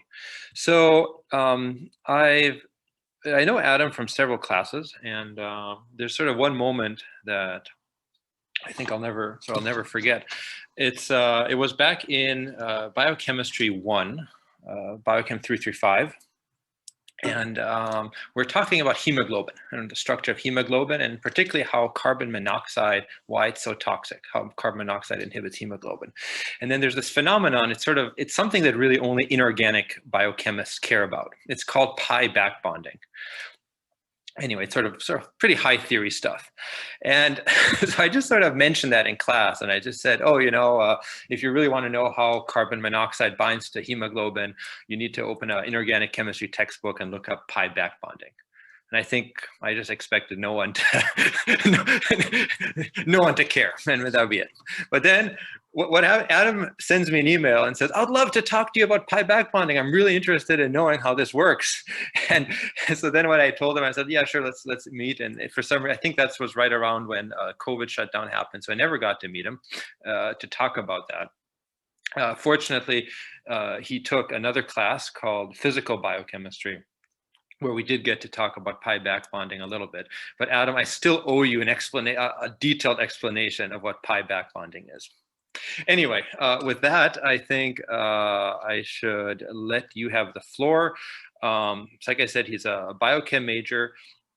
His minor is econ, and when he graduates, he plans on applying to medical school. Thank you, Dr. Owens. Give me one sec. Sorry about that. So yeah, so actually, my my project was also on the exosomes as inducers of field cancerization and prostate cancer. So prostate cancer still very prevalent in the United States. 1 in 8 men will be diagnosed with prostate cancer. In 2021 alone, there will be 248,530 new diagnoses in the United States alone, and leading to about 34,130 deaths in the US. And metastatic and recurrent prostate cancer is found to be very incurable, which really warrants more research into this disease, which is where I go into my research into the process and concept of field cancerization. So field cancerization is a process whereby surrounding cells of malignant tissue begin to exhibit carcinogenic effects. So the surrounding tissue reveals genetic and biochemical alterations. However, when we look at these cells under the microscope, they are found to be clear, or what's known as histologically normal. And so you can see this kind of idea in the figure to the right, where we can see benign cells, which is what we would really see from these field cancerized cells in comparison to what's the malignant cells overall. So overall, we wanted to look into what could be the connection between these malignant tissue influencing these field cancerized cells, and we stumbled upon the idea of some sort of cellular communication, specifically of exosomes. Now, exosomes are really interesting because they're lipid bilayer microvesicles that are expelled by the cells, and interesting, they're found to be expelled at higher rates with malignantly transformed cells. And initially, exosomes were actually not really thought to be of anything important. They were just kind of thought of to be some kind of system of like depositing like waste and trash from the cell. But once more research was done into the literature, you find that these exosomes are really interesting in the fact that they have a variety of different biomolecules that can be found within them, which include like proteins, mRNA, microRNA, and at times DNA. So we wanted to look into the connection between exosomes having some sort of effect that are like transforms from cancerous cells into leading to induction of field cancerized cells. So our investigation was going to utilize 3 different cell lines for this experiment. And the 3 cell lines we use, which the first one is an RWP one, which is going to be like our normal healthy cells, which is antigen responsive benign epithelial prostate cell line. And the 2 cancerous prostate cell lines we use, which were C4-2 and PC3. Now, they are both prostate cancer cell lines of bone metastases, except a very interesting distinguishing factor is the presence and absence of the androgen receptor, where C4-2b is found to have the androgen receptor, whereas PC3 is not found to have the androgen receptor, so AR positive or AR negative in a way, just for short term. But really, why would you want to study this kind of thing? So, well, the androgen receptor really in prostate cancer is very, very important. It's a really key protein when it comes to the progression and expansion of prostate cancer. And it does play a prominent role in many different cells and a multitude of different functions. And here you can see a little bit of a pathway of androgen receptor playing a very key role in different pathways, and also the androgen receptor protein structure, which I know that would be of interest to Dr. Owens himself. So, but yeah, so then to take this into our procedure, we then wanted to first sort of culture enough cells of these cell lines, because we wanted to make sure that we had enough to grow so that we can actually gather enough exosomes for an adequate amount. So we cultured them and incubated them at 37 degrees at 5% CO2, which is physiological conditions. These cells were specifically grown in serum-free medium. And then once we had gathered enough cells, we then went through a centrifugation process where at lower centrifugal forces, it was used to remove cellular and macromolecular debris. But then moving on to higher or ultracentrifugation, the higher centrifugal force was used to isolate pellets, which would contain these microvesicles and, optimistically would be exosomes. But obviously, before moving on to actually perform any sort of experiments, we need to confirm the presence of these exosomes. So that's when we move into what's known as DLS analysis, or dynamic light scattering analysis. And dynamic light scattering analysis is a really amazing process because it's a very non-invasive laser light technique that's able to measure the speed of Brownian motion of particles that are found within solution. And this allows us to then indirectly measure the diameter of these particles that are found. So then in the figure, you can see that these are the average sort of size diameters that are collected from the dynamic light scattering analysis, where in the figure, you see that C42B had around a diameter size of 153 nanometers, PC3 and RWP1, very similar exosome sizes of 123. Now, this is really important because this is found to be within the range of exosome sizes of 40 nanometers to 160 nanometers. So obviously, this gives us pretty good confidence of going forward and knowing that we had exosomes isolated. But of course, we wanted to be, extremely sure. So that's when we went on to utilizing the electron microscope scanning, which is essentially just a high power microscope that allows us to see nano-sized particles, and which is exactly what we need for these exosomes. And as you can see in each of these pictures, we were able to pick up and detect exosomes that are found at the appropriate size range. But of course, we don't get only just that, because since these were found in serum-free medium, we also had, once we went through the process of getting these pictures, you also see there's some salt crystals and other agglomerates along with these exosomes. So now that we have enough confidence within this confirming that we did have exosomes isolated, we then went on to our assay. And the assay that we ran is known as Wst Assay, or it's a water-soluble tetrazolium assay. And it's a colorimetric technique that allows us to measure metabolic activity in cells. So the way we went about this was we first introduced for a 96 well plate, we put RWP1 cells uniformly throughout this 96 well plate. Now, RWP1, just remember, is the healthy, non-cancerous prostate cells that we were sort of like testing this effect of field cancerization with exosomes. So we allowed those to sit overnight. And then after the 24 hours, we then introduced specific exosomes into each of the rows. So if you can see from the figure, we have the 96 well plate, and in row A, we introduced C42B exosomes. In row B, we had PC3 exosomes. In row C, we introduced RWP1 exosomes, so essentially introducing exosomes from the same cells into these cells. And then we ran also a control where the first 6 wells were given just DI water, and the latter 6 were given serum-free media. Now, the way that this works is that after the 24 hours, we then introduce the WST reagent. Now, this WST reagent, when it is reduced, forms formazine. And formazine is only found when it's reduced by, mitochondrial dehydrogenases. So the idea being is that if we're able to pick up higher absorbances of formazine,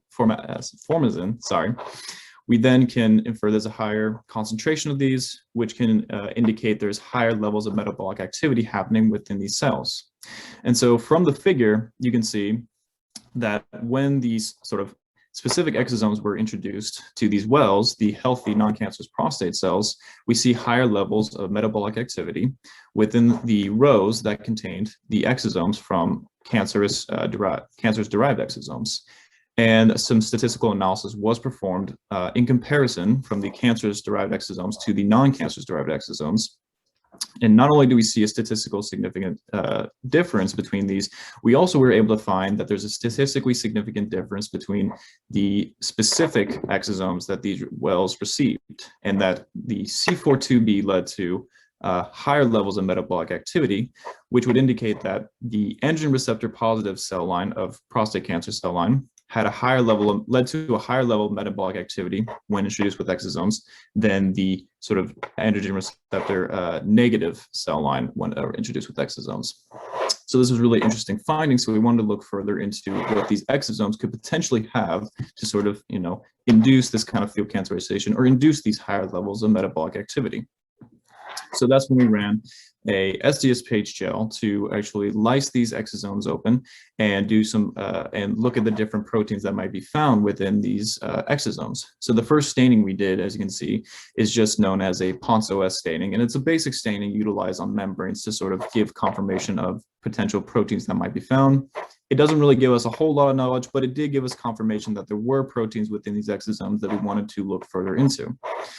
So that's when we ran a Western blot analysis, and we ran first a Western blot analysis trying to pick up the MYC1 protein antibody.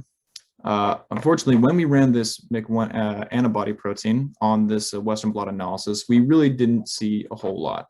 And unfortunately, when we ran this Western blot analysis with MYC1 antibodies, you can see that the marker, which is not supposed to be picked up on this Western blot, was also detected. So we had to leave this at nothing more than just being inconclusive due to the fact that these antibodies are supposed to be very specific to the protein that they're sort of, created for. And if they're being bound to the marker, then we can't really say anything about the results that might be found within the other lands of these exosomes.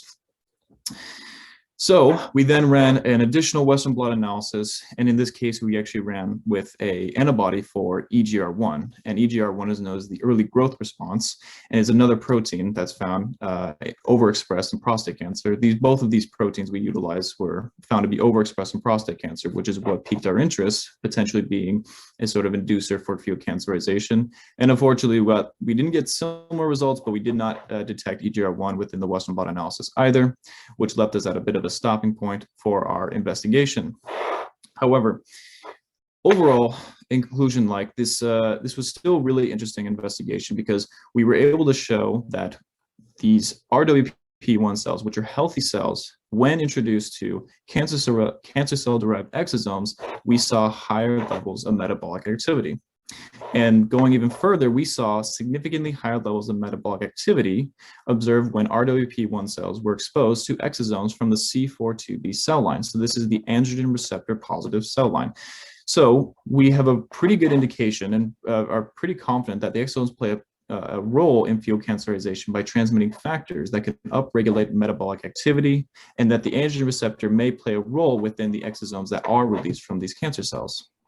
However, since we did not identify protein expression of MYC1 or EGR1 in these exosomes, other protein expressions may be altered and should be explored for future research.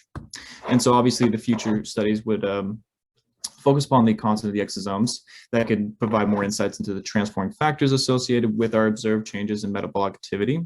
Of course, additional Western blots should be ran to allow more investigation into other proteins or other possible phosphoproteins, as these are of more of interest. And also, northern blots can be used to allow for more additional studies of RNA that might be found within these exosomes, as these are also found in exosomes that are expelled.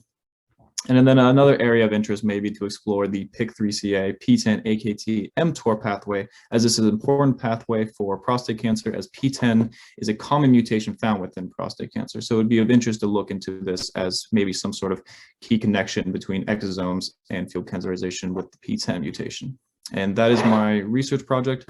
My references and acknowledgements. I do want to give a quick shout out to, Chapman University for providing all the necessary resources in my investigation, and a big thank you to everybody of the Chapman faculty in my journey here at Chapman, and a really big thank you to Dr. Islam, who really helped me along the way with the Dls Analyzer and the scanning electron microscope. I really couldn't have been able to figure that out without him. But as you can tell, I couldn't really find a very professional photo of Dr. Islam, so I thought it would be only fair to give shout out to Dr. Basafi, with also not the most professional photo either. But again, this does go without saying that I do grandly appreciate his help, and he's been an incredible mentor to me on my journey here and in this investigation. So thank you so much, and I'd be happy to answer some questions.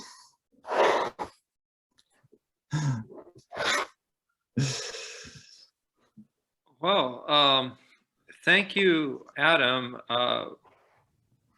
First and foremost, for sharing this great picture of Dr. Pisafi.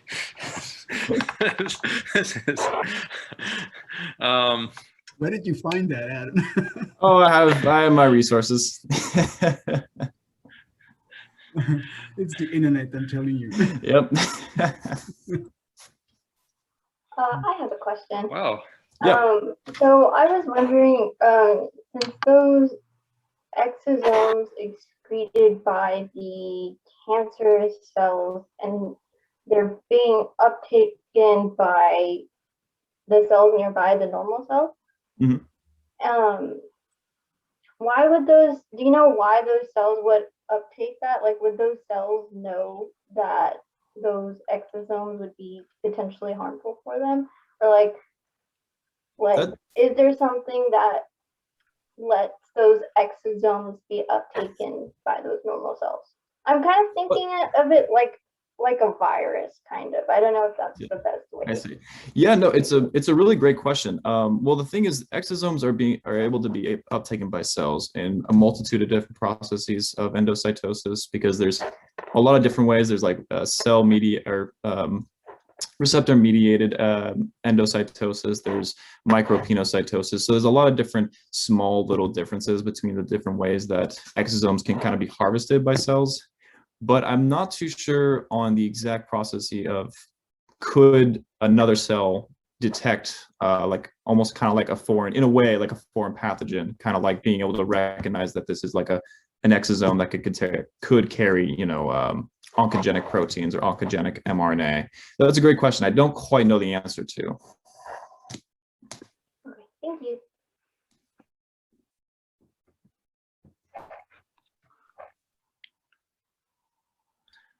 No, do we have a fair amount of time? Any more questions?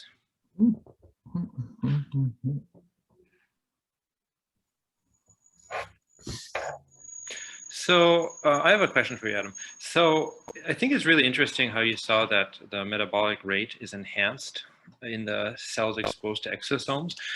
Can you speculate a little bit? There's two parts to the question. You know, can you speculate a little bit to which pathways are being upregulated? And then the second question is, you know, are you thinking of potentially experiments to figure out, or how would you figure out which pathways are upregulated? That's a really good question. That is a really good question. Well, I think partly of why I picked out that one pathway that I mentioned in the future research, the pathway of PIK3CA, PTEN, AKT, mTOR, because this is a common pathway that gets upregulated with prostate cancer as the PTEN mutation that occurs. PTEN is essentially a way of preventing the pathway from being overactive. So when you have that PTEN mutation, you no longer have any sort of blocking mechanism of stopping the pathway when it's not necessary. And so it's able to just be overactivated continuously.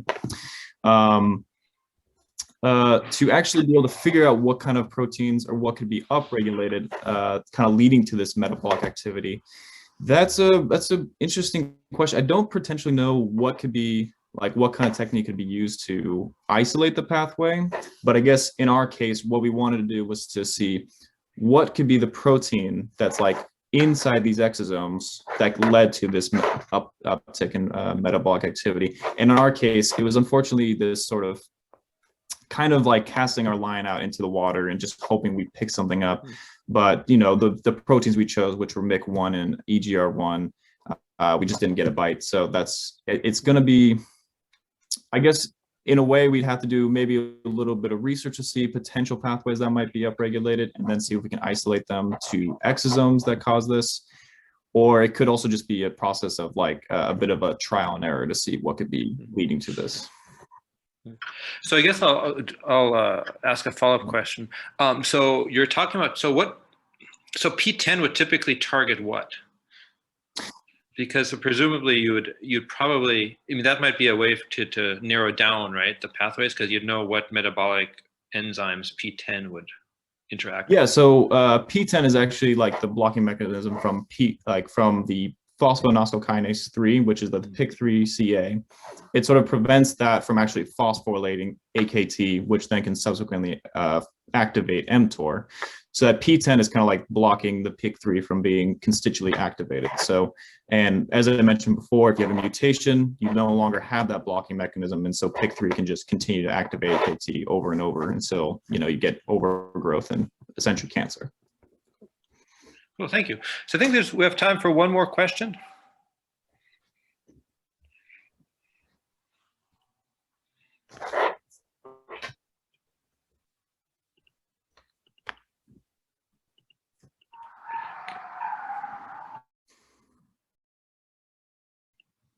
Okay, so if I hear none, then we can move on to the next speaker. So, before we do that, let's thank Adam again, though, for a great presentation.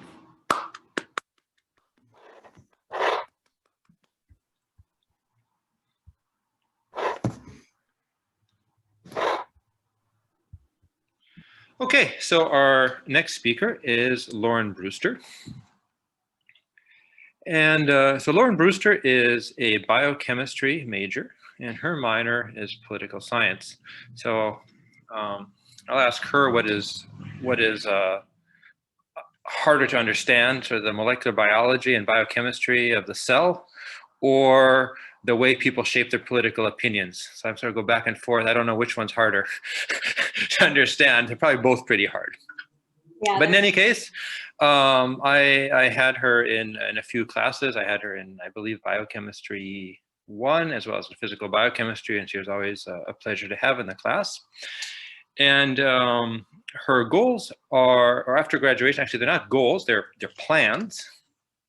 She accepted a job as a laboratory assistant for the Genetics Center in Orange. So she'll be working on presumably gene sequencing and analyzing genetic mutations. So with that, the floor is yours.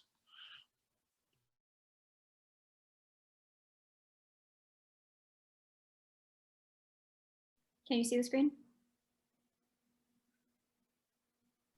Yes.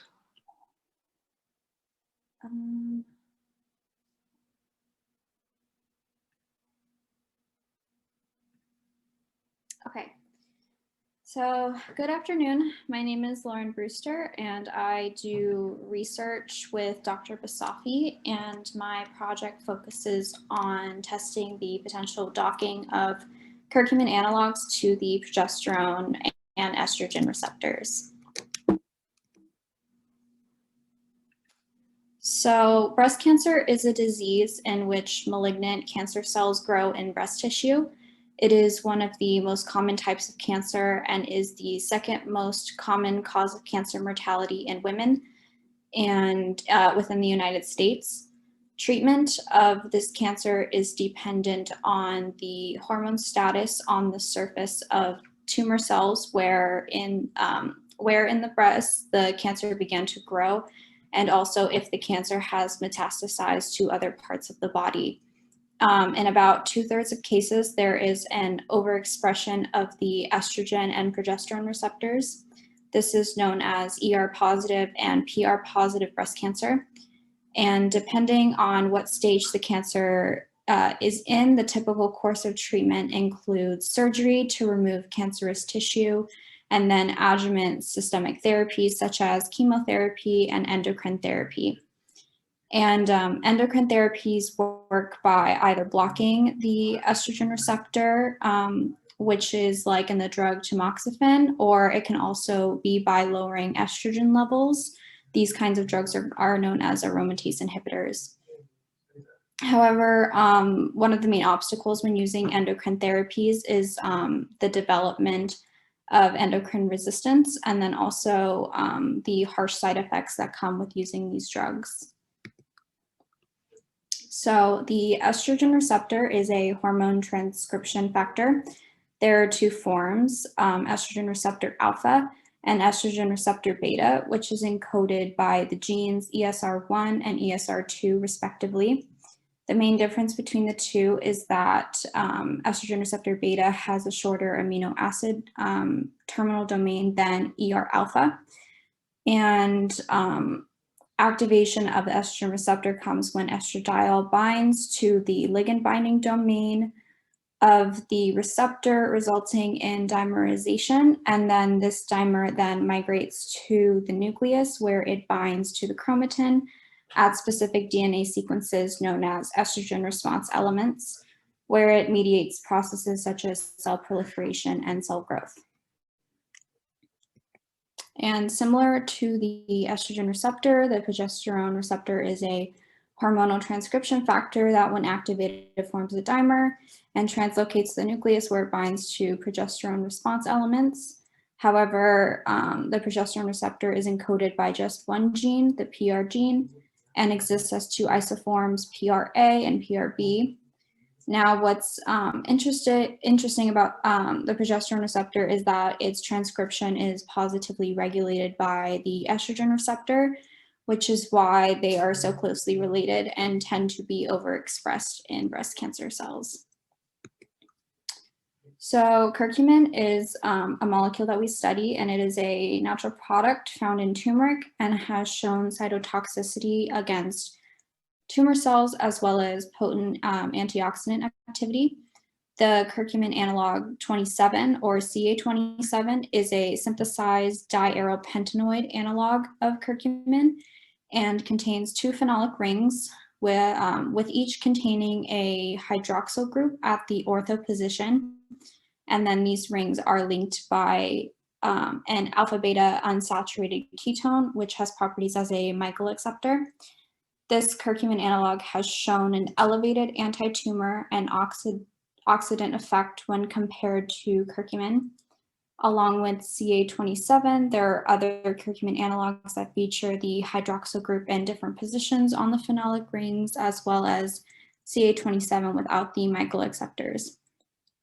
And in previous studies, CA27 has shown to downregulate the androgen receptor in prostate cancer through an oxidative stress mechanism of action.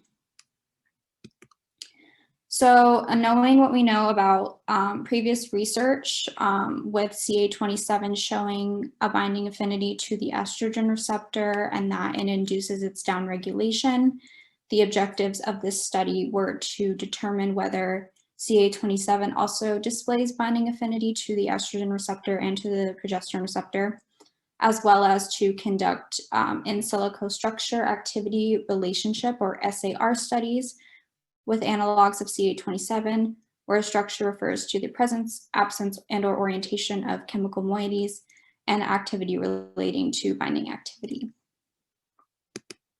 So this was accomplished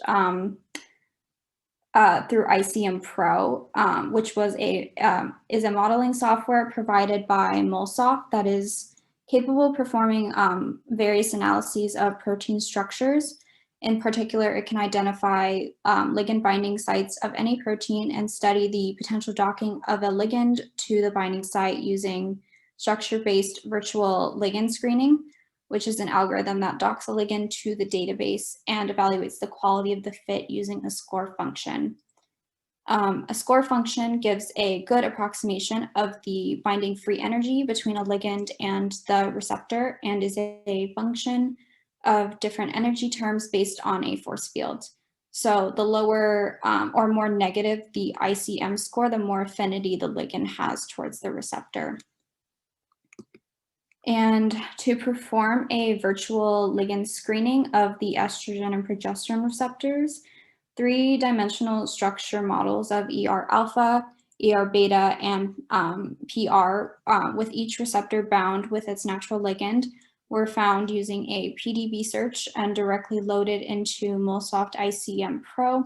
Once the ligand was separated from the receptor binding pocket, a new docking project was created where the site around the natural ligand was identified as the desired binding site for the new ligands. And then to bind CA27 and its analogs, the files were loaded into ICM Pro and each ligand was docked and the docking scores were subsequently recorded. As a positive control, the natural ligands were used, so estradiol and progesterone, and then docetaxel, a chemotherapeutic, was used as a negative control. So these are the results of the docking from ER alpha, as you can see on the left. Estradiol is within the binding pocket, which represents our positive control. In the middle is docetaxel, which is quite a bulky molecule and doesn't fit completely within the binding pocket. And then to the far right is CA27 without the Michaelis receptor, which represents the ligand that had the best binding score. And then these are the results for ER beta. Once again, there's estradiol as the positive control on the left, docetaxel in the middle, and then the best bound ligand, which was CA58 with the hydroxyl in the meta position. And then the results for progesterone receptor, progesterone being the positive control, docetaxel again, and then again, the CA58 OH meta had the strongest binding affinity for the progesterone receptor. And then these are graphs representing the docking scores of the estrogen receptor.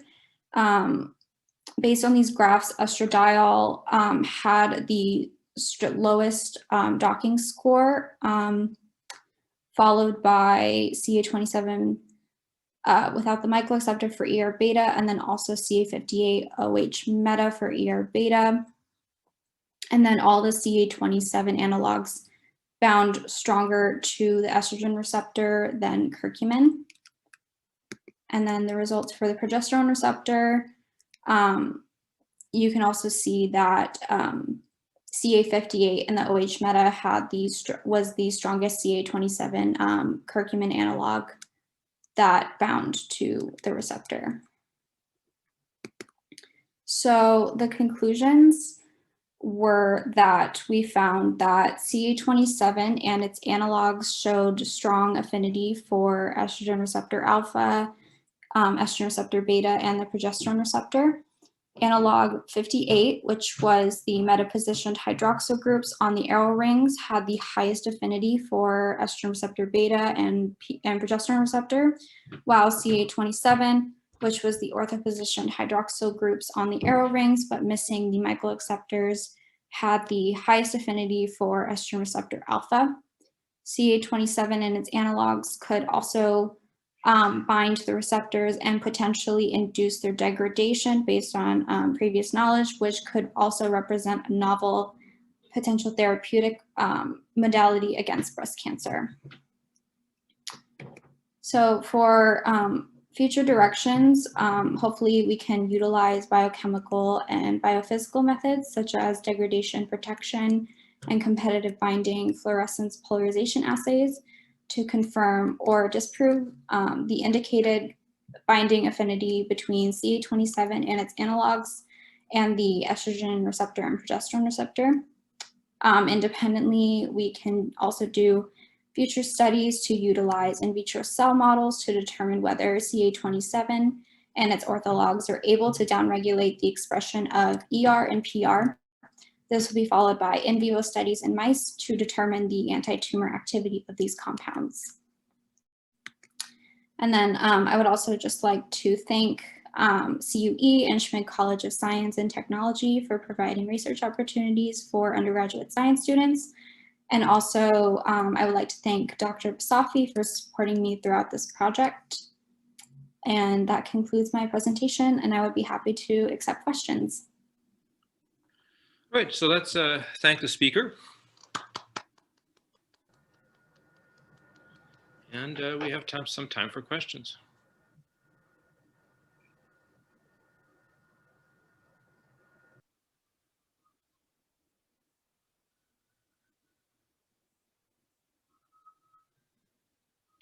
So do you think you could provide a little bit more, a bit of information on why, or did you look at the structural details that seems to determine the binding affinity of your various substrates? I mean, the range is fairly big. Are there some key groups that are particularly important, key functional groups, key hydrogen bonds, ionic interactions, things like that?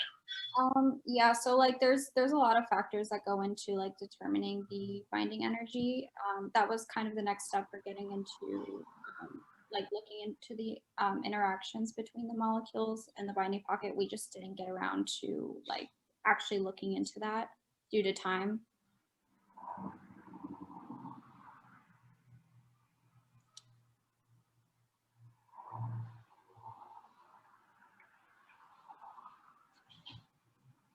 Any other questions? We have time for another question.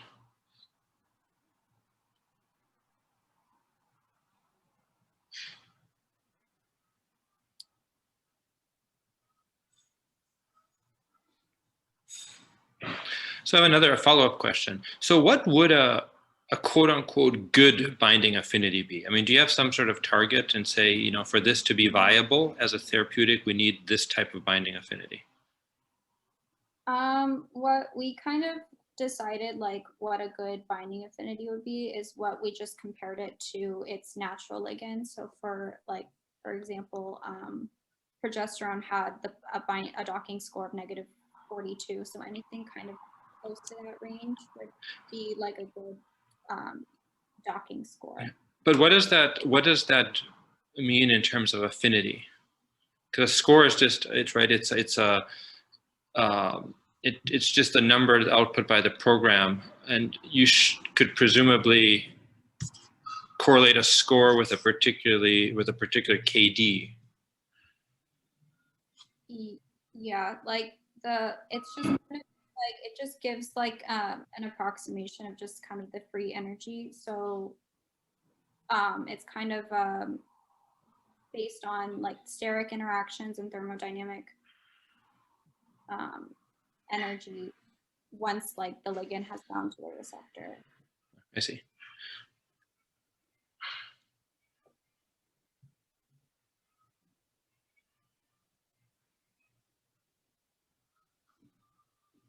Okay, there's time for one more question if there's anyone in the audience with a question.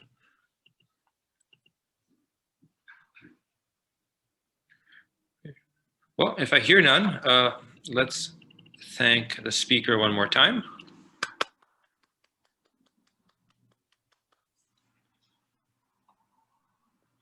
And I think at this point, Dr. Basafi is breathing a sigh of relief that there's not another embarrassing picture of him popping up.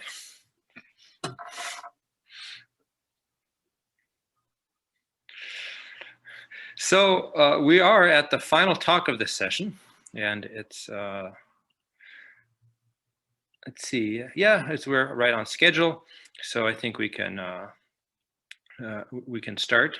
So our final speaker is Kristina Nguyen, and she is also a biochem and molecular bio major, and her minor is in health science.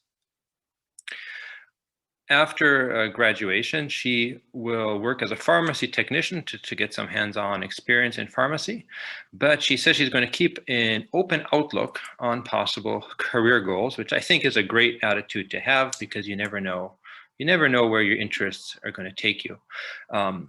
Like the previous speakers, I had the pleasure of having Kristina in physical biochemistry. I don't think I had you in biochem, but I had you in physical biochemistry. And she was always really on top of things, especially in lab. And I'm sure she'll have a great career, whatever she chooses to do. So with that, Kristina, the floor is all yours. Thank you, Dr. Owens.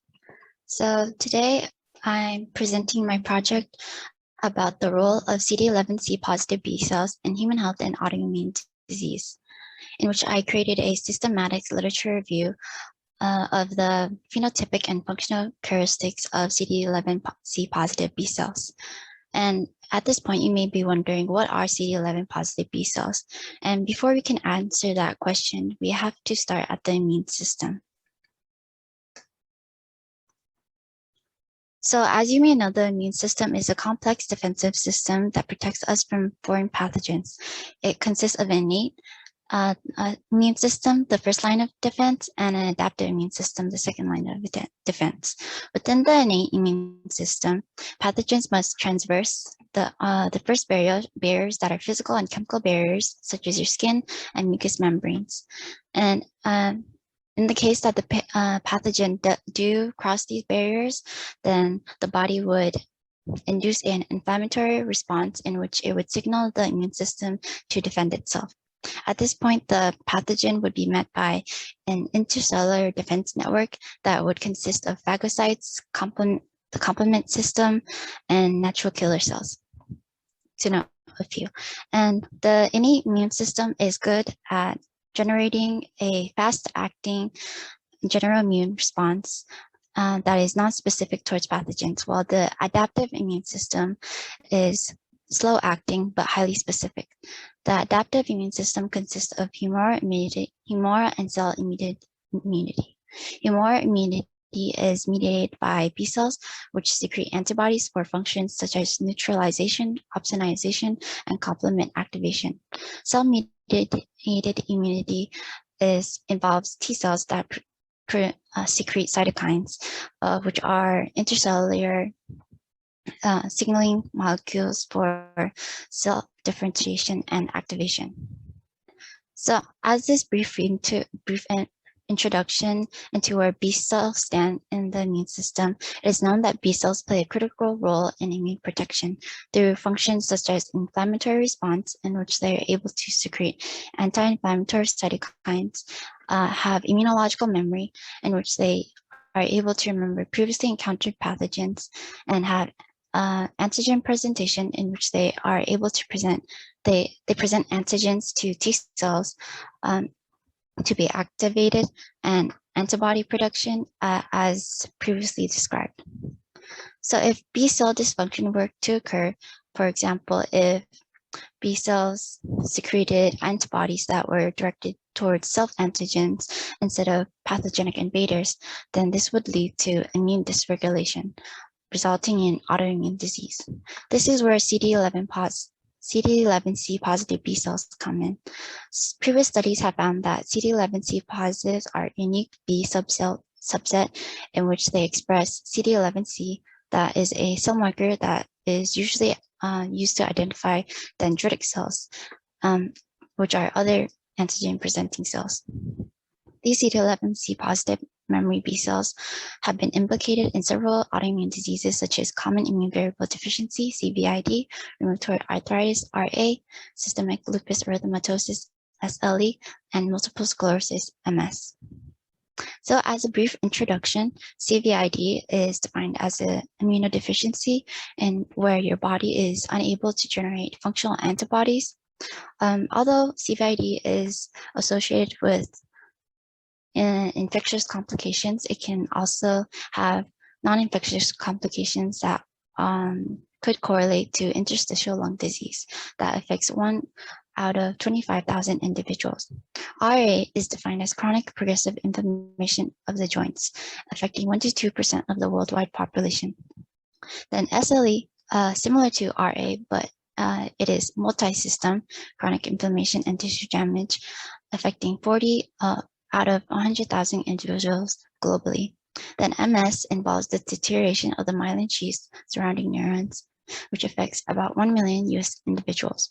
For RA, SLE, and MS, it is obvious that the production of antibodies by B cells could lead to inflammation and tissue damage in these autoimmune diseases.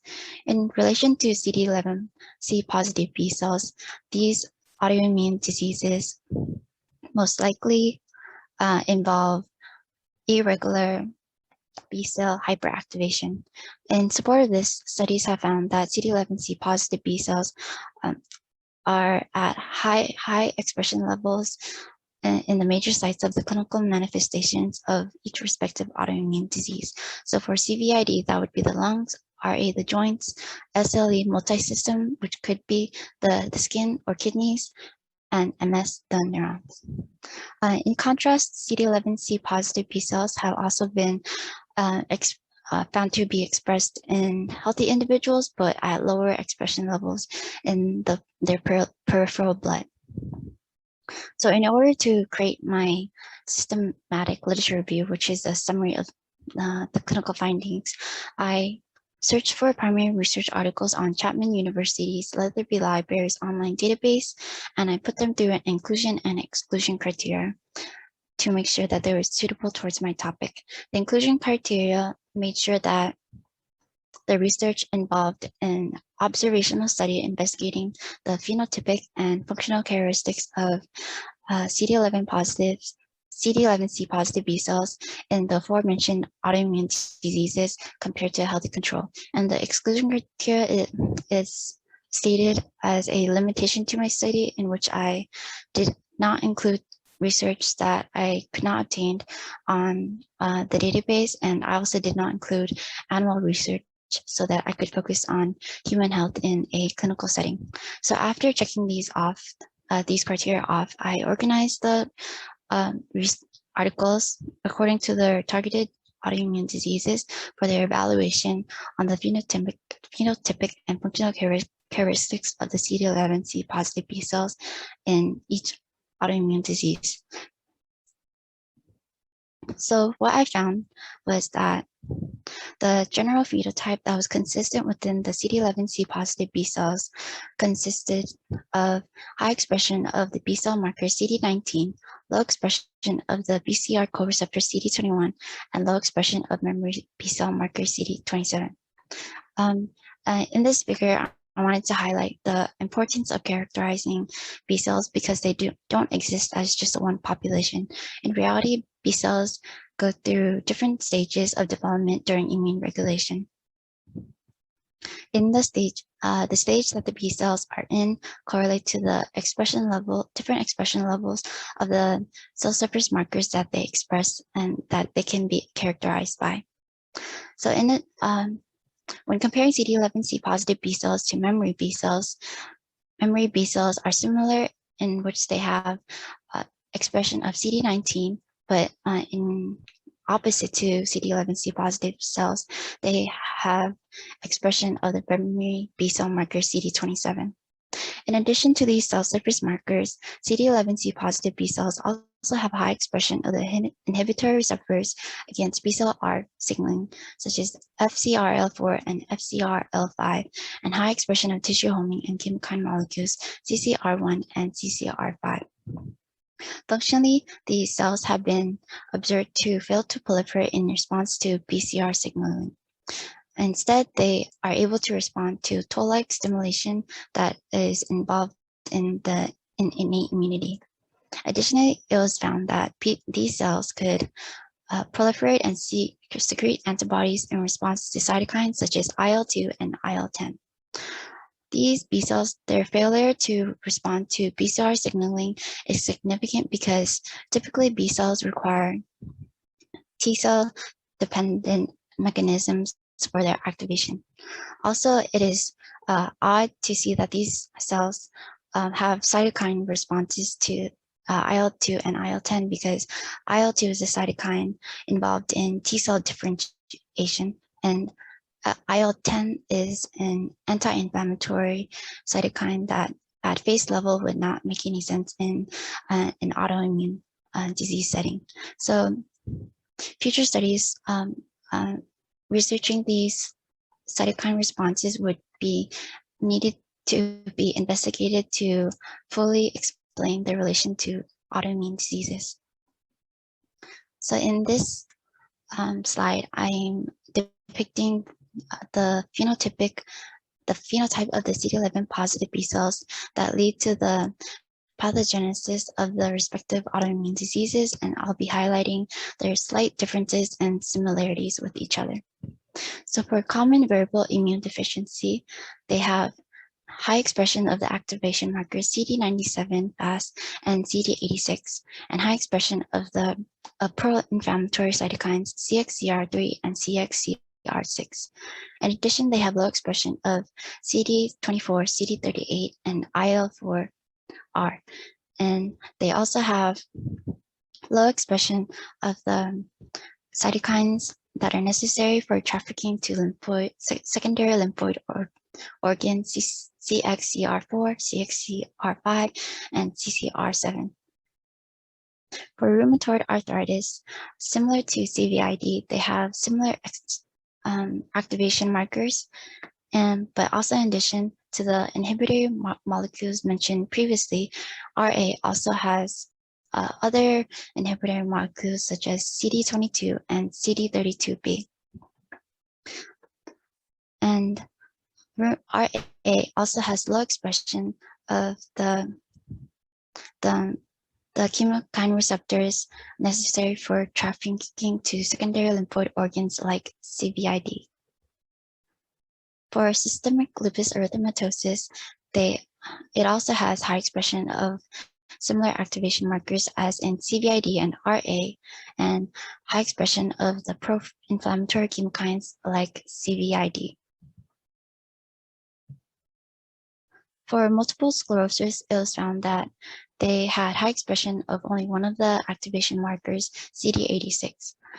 For multiple sclerosis, there is not a lot of literature on the phenotype of these CD11C positive B cells, so future studies could contribute to studying this. So as combined results of the findings, CD11C positive B cells they contribute to the pathogenesis of autoimmune diseases by representing a tissue homing subset, B cell subset that is recruited to the respective sites of inflammation in each autoimmune disease for activation and expansion by inflammatory mediators. Notably, these CD11C positive B cells were found to be hyperresponsive to B cell receptor engagement, but this does not mean that the CD11C positive B cells were necessarily only characterized as a hyperresponsive B cell subset, as they do respond to toll-like receptor stimulation as well. From this characterization of CD11C positive B cells, B cell therapies in which entire B cell populations are depleted, which results in a weakened immune system, could be improved for treatment of autoimmune diseases if these CD11C positive B cells are specifically targeted.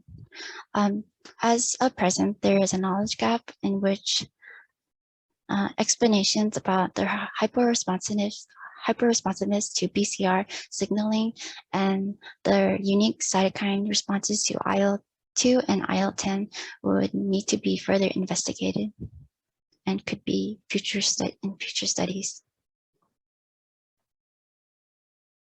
Thank you.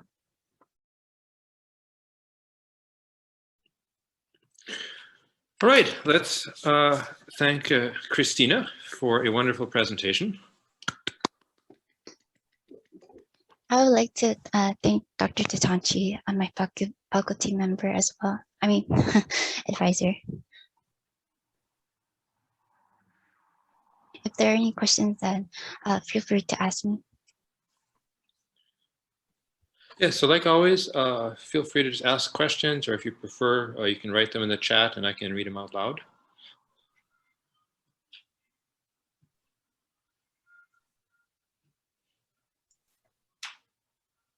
So I had a question for you. If you go back to your slide, it has those 4 boxes with the upregulated and downregulated protein. So, and I remember we talked about something similar yesterday during the poster session. Did you set any sort of limits to what proteins you were interested in studying?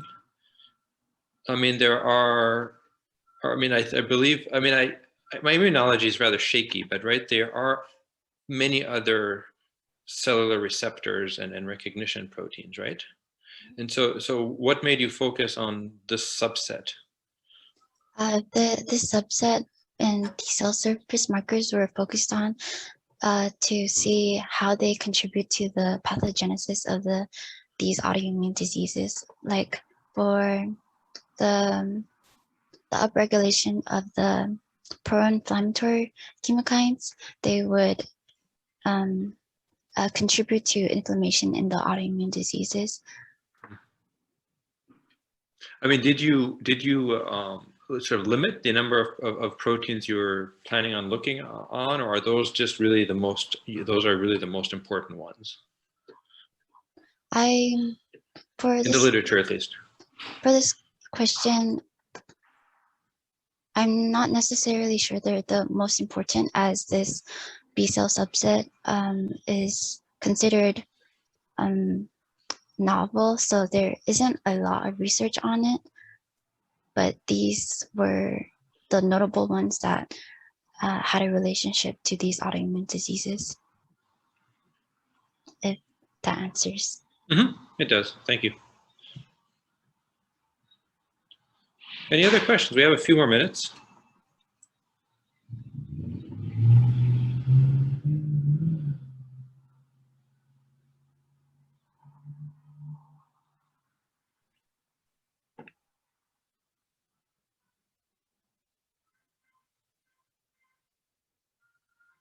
I had another question. This is also a basic sort of immunology question, because I really like I said earlier, I'm not at all knowledgeable in immunology.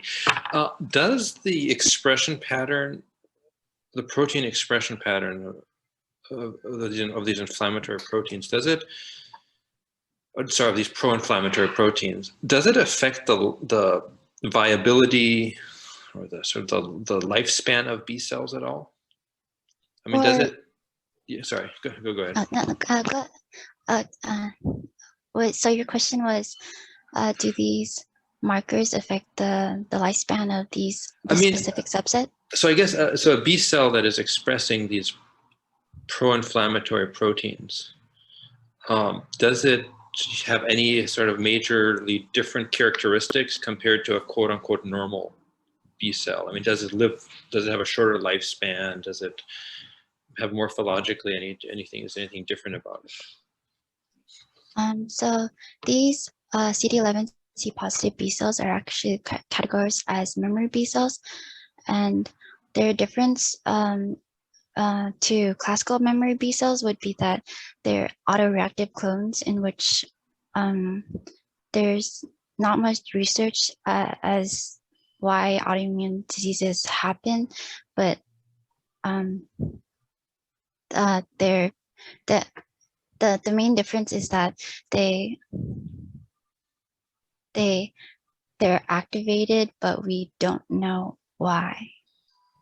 But the activated cell, I mean, does it, the reason I'm asking is I'm just wondering if you have this population of activated cells in your body, I mean, does that somehow, does that detrimental to your B cell population? Like it makes the B cell less able of doing other things that they're supposed to do.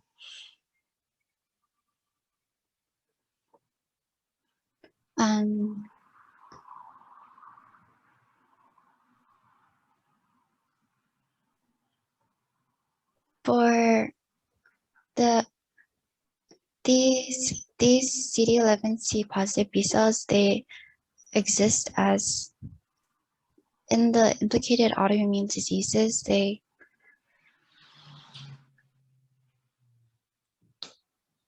They're represented as the major B cell population in each respective site of inflammation. And for your question, so I guess what I'm trying to say is if these cells are busy fighting, fighting sort of battles against yourself, does that have some sort of negative influence on your ability to fight actual pathogens?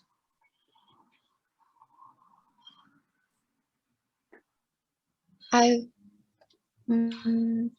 not sure, but I know that B cells, if they're unable to produce antibodies, opposite to this, that they secrete antibodies that attack your immune system, but for B cells that can't secrete antibodies, then it makes you more susceptible to infections. Interesting. Cool. Well, thank you for all these nice answers. Like I said, I don't know much about immunology, so it's always fun to learn more.